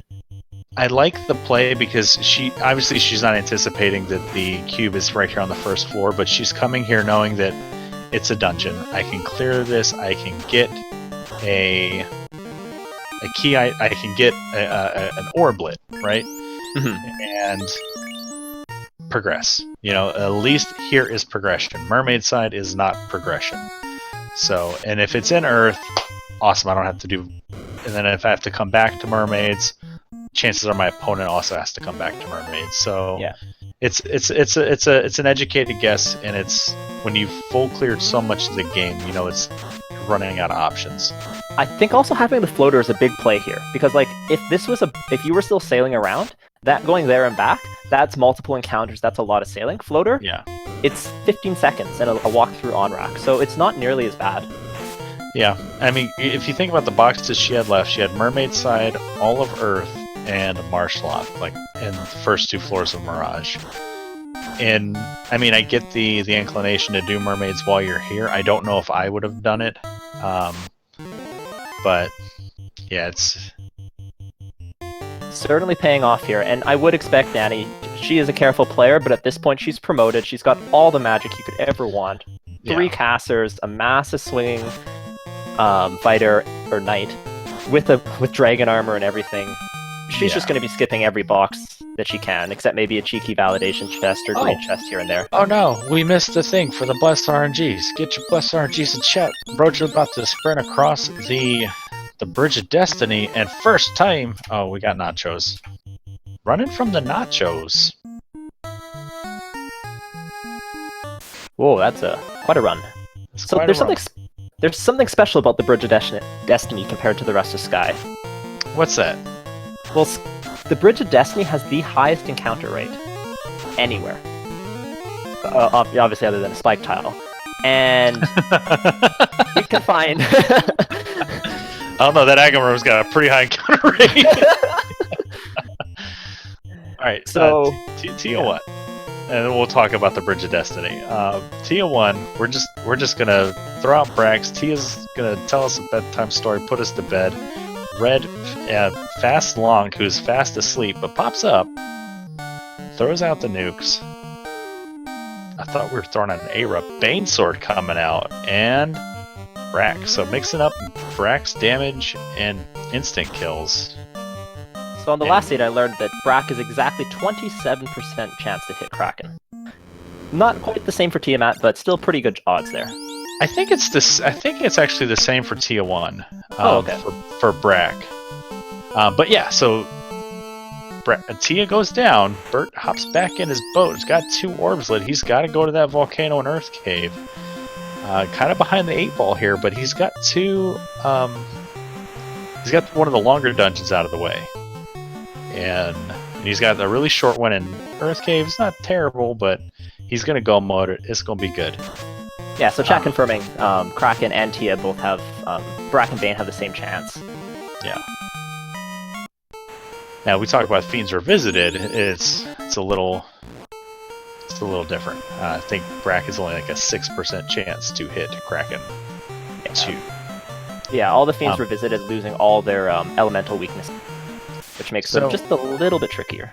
I think Kraken 2 retains his lightning weakness, and something's got Stone Touch, and oozes with Trance. So, okay, it was Glance. It was Glance, not Stone Touch. We got a ribbon, so we should be okay here. Yeah, a ribbon on the life caster always nice. So I think she also... Oh no, I saw Rojo stock up on like 20 stones, but I don't know if how many Dani has. Yeah, if we don't have softs here, this could be a problem. Okay, we got 4. I'm gonna have... I was Sealing Face saying they lose all weaknesses. I'm gonna have to double check, but I'm pretty sure... Yeah, I'm pretty sure they this recently. Yeah, I'm pretty sure that Kraken 2 retains the lightning weakness, but I'll have to double check that but I know, yeah, all the other fiends, they definitely lose, like their weakness to status, things like that. Anyways, Dani, I think she's just about to pull the second speed bump on her journey. The vampire we didn't even mention, but... And here's Lich.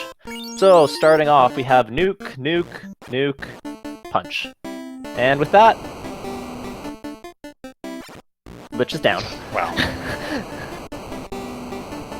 Okay, yep, I stand corrected. Just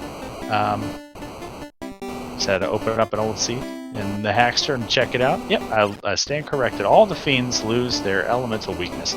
For some reason, I thought I looked at it there, but yeah, no worries. Yeah, it's all good. This is why we do this, so people can learn. All the vets of the super knowledge bases show up in chat and ready to help us out when we misspeak. Absolutely. If you want even more knowledge, the Discord just has an incredible wealth, and people more than willing to help. So if you want to learn a little bit more about what's going on, feel free to check it out. Someone will post the link for us shortly. Yeah. Thank you, MG Virgo. Alright. So Dani going into Mirage, I anticipate a full skip here of all of Mirage, but we'll see what she does. Alright, Rojo opening boxes, unfortunately not opening the hairpins to get the floater. He's going to open the Agama floor. Just bits and pieces, so not going to get the white shirt in the top left. Yeah, just taking a few greed chests here. He knows actually I think at this, yeah, he knows that the floater is loose. So he's just checking a few greed chests, thinking he'll speed him up a little bit, especially when you're near Volcano. You know, if you find a loose floater on Earth and it's your third dungeon, it might not even be faster to go get that floater up in the air. But when you're on Earth, or sorry, Volcano, it's right there. Might as well check. Yeah. It would definitely, if he dug it up here, it would definitely be quicker. But he's not gonna. He's just committed. So Rojo soon to be pulling Carrie. Carrie didn't seem to put up too much of a threat to Dani, who beat her almost an hour ago at this point. Yeah, it's crazy. Just the different routing. So here we go. Walls, nukes, and a swing from the Mosses. This should be able to do it, but Carrie opens up a blaze. Pretty sure Dani saw that. And there's a swing, one shot, one kill. Down goes Carrie. Yes, unfortunately it's not a black belt, so there's no one-punch man jokes to be made, but one swing man will take it as well. So, Rojo has to sail to Earth Cave, clear Earth Cave in the time it takes Dani to finish out Sky. This is going to be close. Yeah, Sky is one of those dungeons, though, that it's so different when you're go-moding it versus when you're not. It is just straight lines. Straight line, straight line, straight line. But she's just hitting a really rough patch of this encounter table right now. And just, you know, getting fight after fight, which she's continuing to take, because I think she's just a little bit, she's actually quite a bit behind levels-wise on Rojo. Yeah. Yeah, Rojo looking real good on his levels, up to level 27 almost across the board. Lacking that promotion does make a difference. Not huge. It's not like there was, you know, a critical life 2 or fast, especially if it was Red Wizard locked or something like that. Yeah, and MG Weirdo pointing out that Rojo will still have to sail to TOF. I mean, yeah, it's not that far though from Melmont. Like, you just dip through the inner city, park at the dwarf dock, and just walk up, throw a house down, and walk in. Yeah. At this point, I anticipate Dani will be entering Topher probably 4-ish minutes. You know, in that range earlier, just because Earth is not a fast dungeon. No matter, you know, how many chests you skip, there's just a lot of walking. And Dani is going to check these greed chests. Not going to find much, but that makes sense. If if Rojo, I mean, it's not likely here with if Rojo beats Danny to the Temple of Fiends, which again, it's not likely as she's about to approach that Bridge of Destiny. So get those blessed RNGs in chat for Danny. If she makes it, if he makes it to Topher first, and Topher is just a paper mache version of what it could be, Rojo could get through this just based on his levels, because Danny's levels not super great, but has the gear to back up her play. So she might be fishing for a war mech here, and you can see there's about a 5-level difference just between their black mages. I don't know the whole party layouts for them with their levels, but she needs some fights here. Yeah, for sure. Will we see the much dreaded back and forth on the Bridge of Destiny? Yeah. I doubt that. Dangu's not makes it here. What is going for Danny is if she does dive in, yeah, all of her mages are well within that nuke range, but she does have the life 2 on the knight. So and Rojo's still uncertain. Yeah. The floater's just calling to him. He just knows, floater, missing the floater. Mm-hmm. Yeah, nice heal here. We've seen some very unfortunate wipes. You think you heal before Tia, but we've seen some wipes on the bridge. And, that can be super deadly. So just taking that extra second to pop a heal 3 makes a big difference. Alright, Danny pulling Tia. Gonna swing, gonna nuke, gonna brack. I don't know if brack or... I think it was just the brack got off and... Nuke, 252, swing for 260, another nuke comes out, fires off for 158 damage. We're going to go back to the nukes. Not even worried about fasting that Masa Swinger. Tia punches pretty hard for 215 on the zap. There's an unresisted nuke roll for 390, and my stream's buffering. Danny's showing Tia no respect here. No defense, all offense, 3 nuke casters. Yeah, that's the way to do it. Yeah. Speed and power is her mantra here. We're running low on nukes though. Might want to start maybe throwing a cheeky quad X.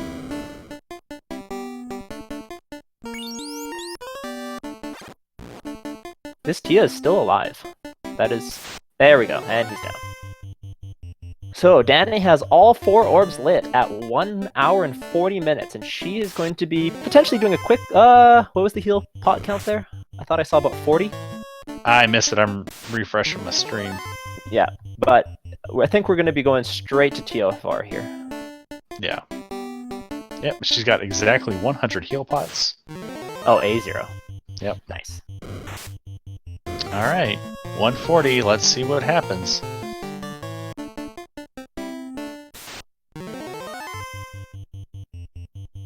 Yeah, a pretty good run off the hard reset here.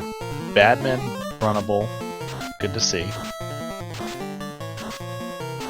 Ooh, Gasty's runnable. So this is good information to keep in our back pocket. Should we wipe out of here, we want to take some fights. If those Badmen are squishy, the Gasties are squishy, this is a really good floor to take fights on, to get levels, exit out, drop a house, and come back in. And this is something I picked up talking to Crabcakes.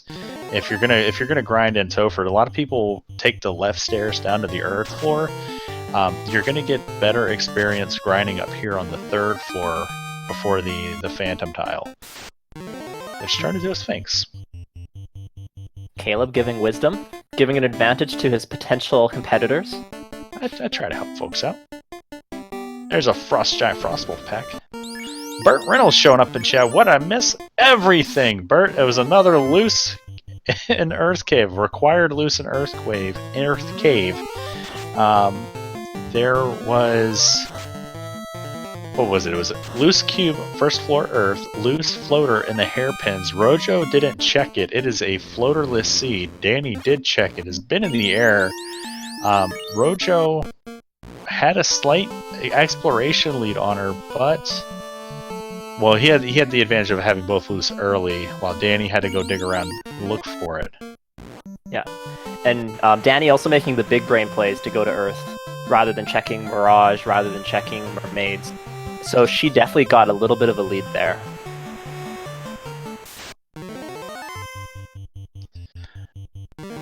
Alright, and Rojo gonna park right here at the Dwarven Dock. And Danny gets the levels, exits out, houses. No, Danny takes a wipe. Oh, I missed that. I'm sorry. I was looking at Rojo where he was docking.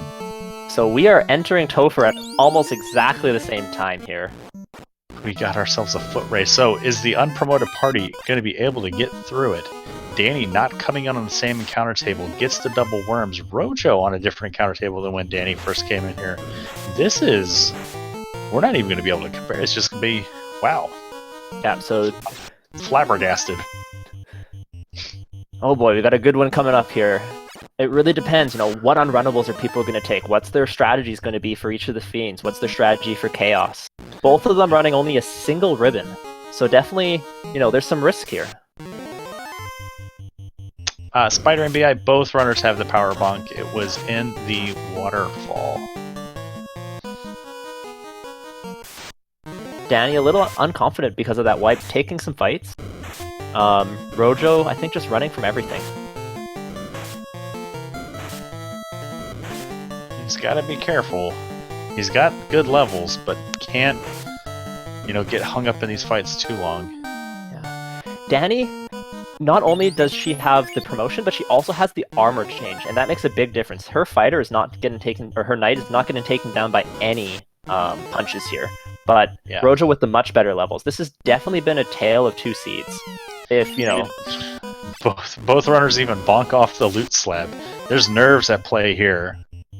Both runners looking at the clock, 1:45. My opponent hasn't finished yet. I gotta go fast. And Danny, like you said, has probably a little more frazzled with that wipe on the trash mobs here. Not even on one of the fiends, so might be feeling a little insecure in her dive here. Yeah, the big question here is Rojo very susceptible to 2 consecutive backline punches, and he can lose his life casters. Yeah. And with that, he's about... Oh, that was a huge run. And with that, Rojo is about to pull our first fiend. Alright. And Danny on that different encounter table not getting the run that Rojo got. That being said, the run will come at some point in the encounter table. Temple of Fiends is long enough that you will end up cycling through it, but, it all depends on when. Danny hits the elusive encounter 8 of the 4 Sorias down here, and here comes Lich 2. We're going to buff up Lonk. And trying to just throw out some chip damage, Light 2, get it started. 44 damage. Lich Punch is not too bad. We're going to fast up Lonk. Harm 3 comes out. Excellent use for that spell. More chip damage. Say goodnight, Lich.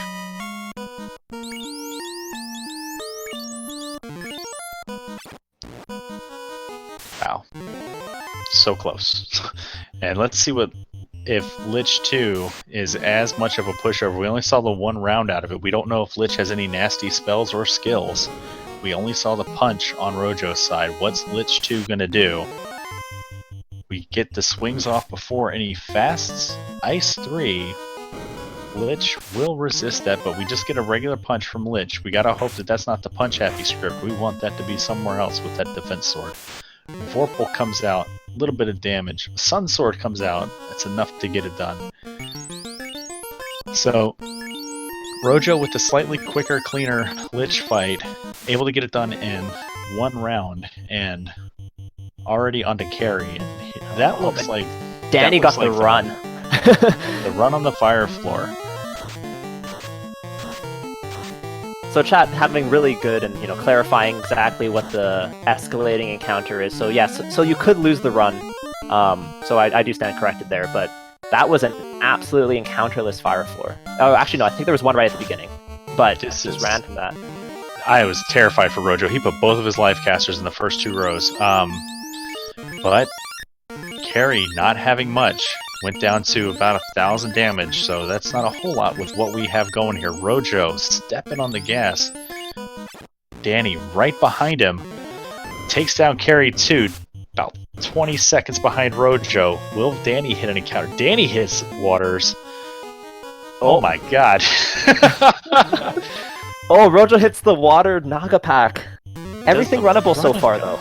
Does the run and gun, throwing the ice 3, slow him down a little bit, but if he got this fight down, that's a lot of XP. Danny getting more waters, there's the run, Danny back in the lead, we're flip-flopping now. This is gonna be crazy. Both runners in the same room. Rojo takes the lead, coming out of this room. We're in lockstep right now. Danny letting us know there's nothing here. She does not see the giant squid monster standing at the end of this hallway.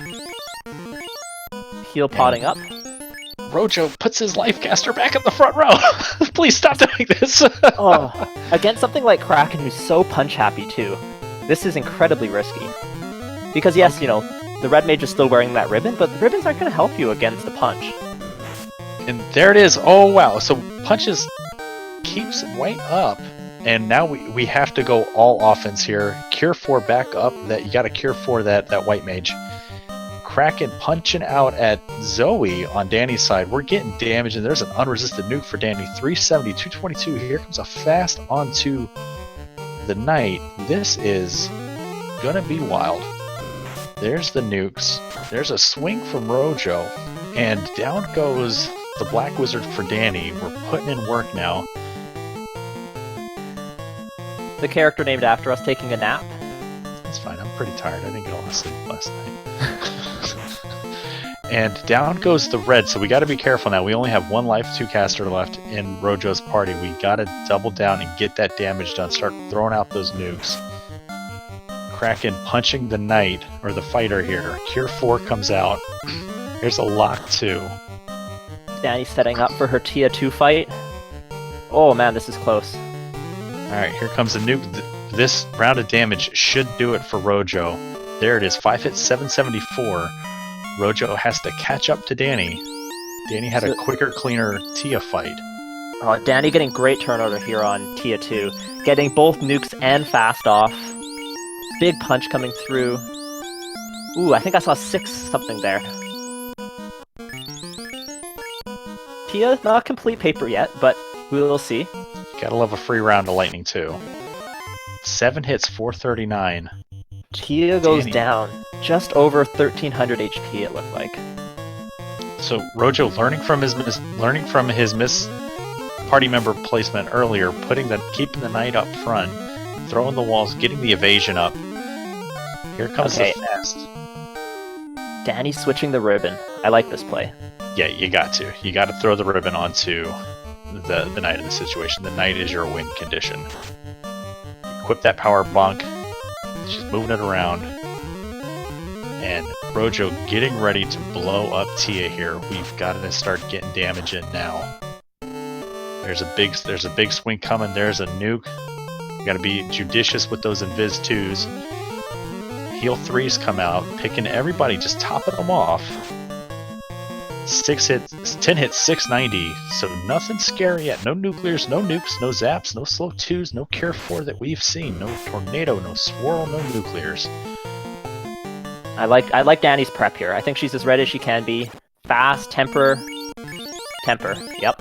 Put it all on the knight here, swinging that massa. Yep, and Chaos does not punch hard, so 2 hits, 97 before even defense came out once. So we don't know what is going to be on this Chaos's script. So 2 defense? It's pretty good. Throwing out chip damage now. Chaos got fast. That's fine. And here comes Rojo right behind.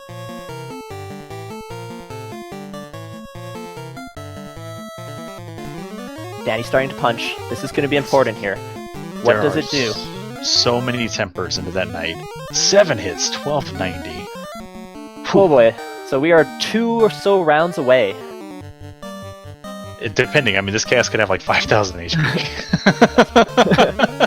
Fire 3 comes out. We don't want to get any deeper into that spell list. Another swing from the Masa. 10 hits, 1682. Danny, 3-1. Rojo, still fighting Chaos. Get your GGs in chat. What a race. We are finishing probably less than a minute apart.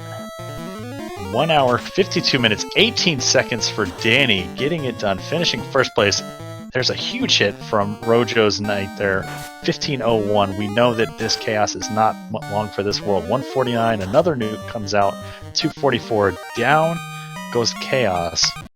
1 hour, 52 minutes, 50 seconds. Get those GGs in chat.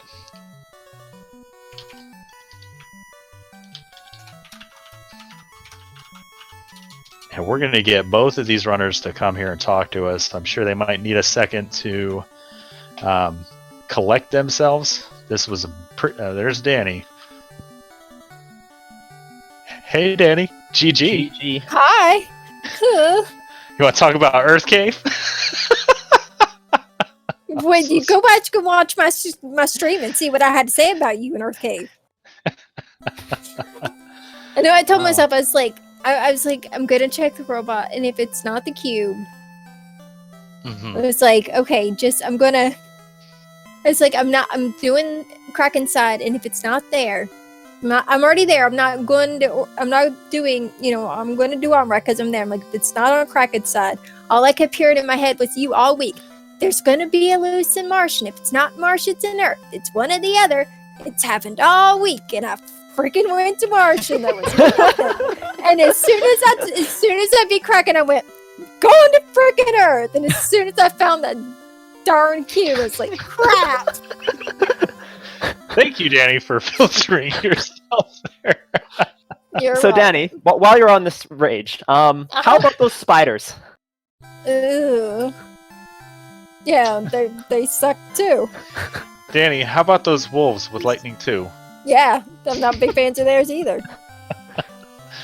As soon as you walked into Temple of Fiends and you just got destroyed, and the two entrances that you had in there, I was like, in my head, I was like, did I think happy thoughts when I rolled the seed? I don't know anymore.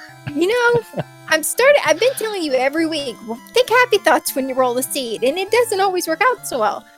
You sign up for my race next week, and do me a favor. Think really awful thoughts when you roll it, and see if we can, reverse psychology this or something, because happy thoughts aren't working, Caleb. There's Rojo, so let's get Rojo in. Rojo, GG's, dude. GG. I just saw the time which we finished. Holy cow. Rojo, you might be muted if you're trying to talk to us. You might want to check your push to talk. So. Oh, there we go. I didn't have my headphones on yet. Oh, okay. Oh. No, no worries. Rojo, so many. When you watch this VOD, there's going to be about 17 times where you kick yourself in the butt, because this was, not to take anything away from what Danny did, but this was essentially your race to, I won't say lose, but it was so close. Obviously, you guys finished within 40 seconds of each other. You kept opening boxes after, so pause. I'm excited, Danny. I'm excited, Rojo. I gotta calm down. Rojo went to Earth as soon as he got the canal.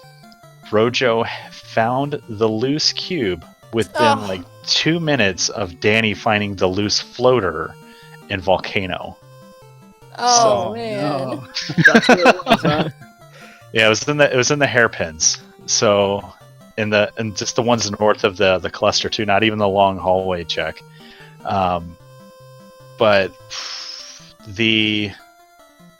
so the amount of time, luckily, once the key wasn't buried, and you were able to get this done floaterless, which kept you in it. But it was there's a lot of conversation in chat. What's going to be quicker? Danny flying around doing all these key lock checks, doing the slab, doing the promotion, clearing out Cardia, or Rojo go moding dungeons. And I think if you had committed to the unpromoted play, you may have won this seed. But the fact you kept kind of dipping around, I guess you might have been looking for ribbons. What were you opening boxes for? Yeah, that's exactly it. I was crossing my fingers for just one more ribbon, or maybe a loose floater if I got lucky. And yeah, unfortunately this time my greed kind of cost me the race. So yeah, I've been there, GG man. though, Danny.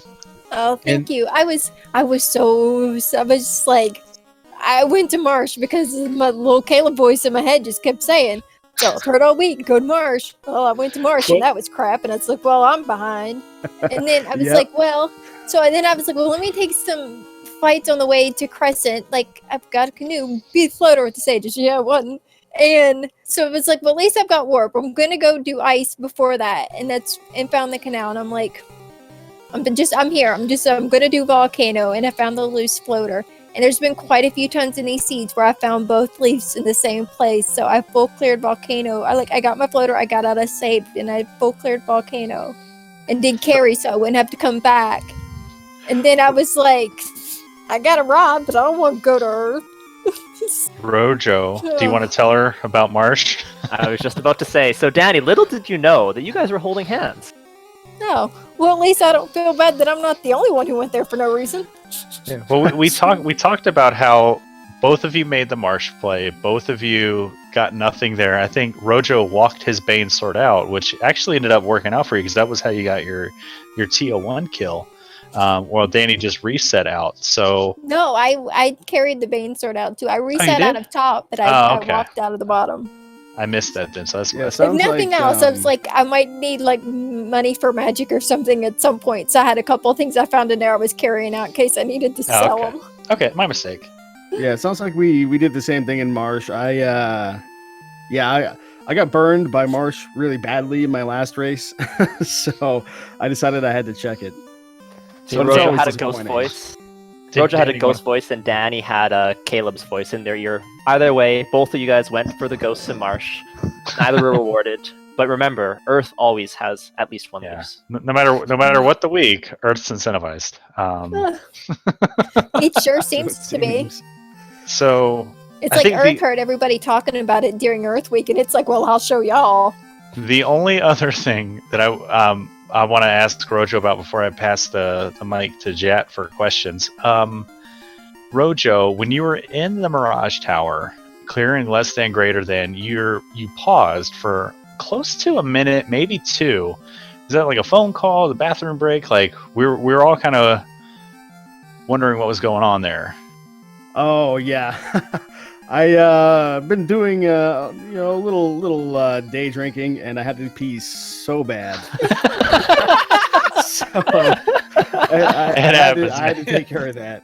That's fair. So I think if there's a lesson learned here, Rojo, that might be it. Yeah. Make sure you go to the bathroom before the race starts. Yeah, Yeah, I know. Yeah. My lesson was make sure I have the right controller, because I have two and they look exactly the same, but one has a button that's messed up and sticks really bad. Oh no! Guess what? Danny picked up the wrong controller today. So every time I pushed to like bring up my menu to like heal and stuff like that, it was like having to push it clear through the thing, and I was like, so I was yelling at the controller, I was yelling at you. A couple people in my chat got an earful for about 2 hours today. I knew you were cursing at me the minute we saw those blaze spiders. But Jet, my com partner for the second race in a row, take the lead, man. Yeah, I don't have much left, to be honest. Most of the things that I already wanted. So I like that you explained your thought pattern there, Danny. Did you have anything else that you were like, this is a critical decision? Was there something that you were like, man, I gotta make this play? Marsh, Earth, anything else? Not really. I knew after I got the cube, so I already had everything I could possibly have wanted. I went on a everything must go that's not nailed down sale and provoked to go ahead and get gold bracelets while I was there, just to get an opal 2 seconds later. That was awesome. But after that, I was a little worried about levels because my levels weren't great.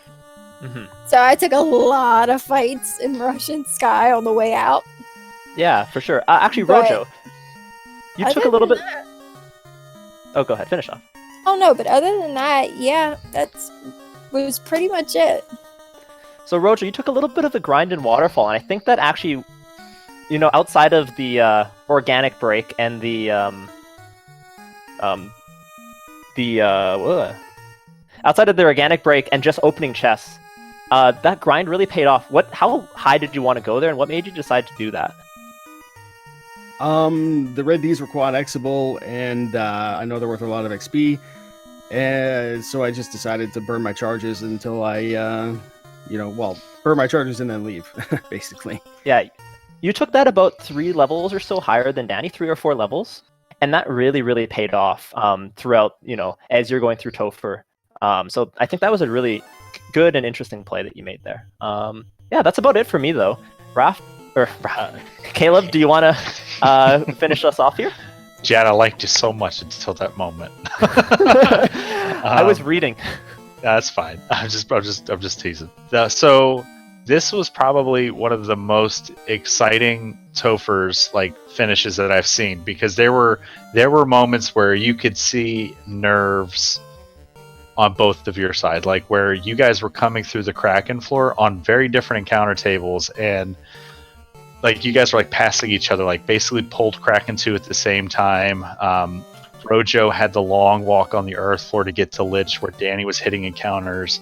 But I think the real tale of the tape here, where it almost cost Danny, was the zombie Ds on the first dive. So Danny, what was going on with you in those zombie Ds? I was having like Nuke Agama flashbacks from like, what was it, week 1? Uh-huh. I was on Carrie's floor, and then I just get stunned and I couldn't move, and they just nuked me to death. And I was like, well, I guess we're doing this again. And that's kind of what it was like. Everybody was either stunned or couldn't move, and then everyone was dead. And then I had my one little person with the ribbon. I was like, come on, run! And they didn't run. And I was like, well, crap. Rojo had a cleaner Topher. Didn't see any of the nasty that you saw, but Rojo, you gave me a heart attack on Carrie and on Kraken, where you had in your first 2 slots your white mage and your red mage, both your life 2 casters, up there ready to take 75% of the physical blows from both of those enemies. And I was like, oh my god, Rojo, please don't put them up front anymore. And you did make the adjustment for Tiamat, which was a heads up play, but I was very terrified for you. I like to live dangerously. Well, you go to 2 and 2. Next week we have a random flag, right? It's going to be any one of the 4 Fiend dungeons is going to be incentivized. It's going to be random, decided Monday at 9 o'clock. Is there a particular flag set that you're looking forward to or that you want to race? I mean, not really. I they all have their own ups and downs. I guess water is sort of fun because you get to check mermaids a lot of the time, and it's just a lot of free chests. But beyond that, yeah, I'm good with whatever. Yeah. What about you, Danny? Moving Until on to today, 3 and 1. Who would have ever freaking thought? Because it sure as heck wasn't me. I this week practicing had a lot of fun with these flags, and everyone I played this week went a lot better than this one did. But the way I look at it is, if we're all gonna have to go to Earth all the time anyways, might as well get Earth Week next week. Yeah. Well, That's fair. Rojo, 2 and 2, hoping to avoid the last chance qualifier, the 3 and 3 group race. You got to win out to go 4 and 2. I think you can do it. You raced. This was, like I said, this was a hell of a race. Both of you, like, easily could have won this. Like this was probably one of the closest races I've seen, and you can see with a 40-second finish, it's something else. So Rojo, a very scary 2 and 2. Danny, showing off that it's not just her co-op partner Spellzap that can win, going to 3 and 1. 2 wins away from making the brackets. Tune in next week and find out if these runners can, if Rojo can change his luck, and if Danny can continue on diving deeper into the ranks, I guess. It's exciting. So Rojo, final thoughts, and then I'll do the final thoughts, and we'll update everybody for the races for the night, and then we'll get out of here and go have some dinner. Final thoughts are never go to Marsh. It's always going to lead to disappointment, no matter what you get. Other than that, GG, Danny. I'm glad it was an exciting race. And Danny, our first place finisher tonight, what are your final thoughts here? GG to Rojo. This was fun. Glad both of our power decided to be cooperative today so we could race, because we both were having possible issues beforehand. So That was fun. Just thanks to Caleb and Jet, and I think Allie tracked. Yep. So thank you guys for doing all the crew work today. Thank you, SG, as always, for letting us carry on our shenanigans on your channels. We promise in like a month and a half we'll give you a break. And everybody's watching, just hope everybody has a good day. And to the rest of the 3-in-1s next week, I am terrified of all of you. So good luck, have fun kicking my butt next week.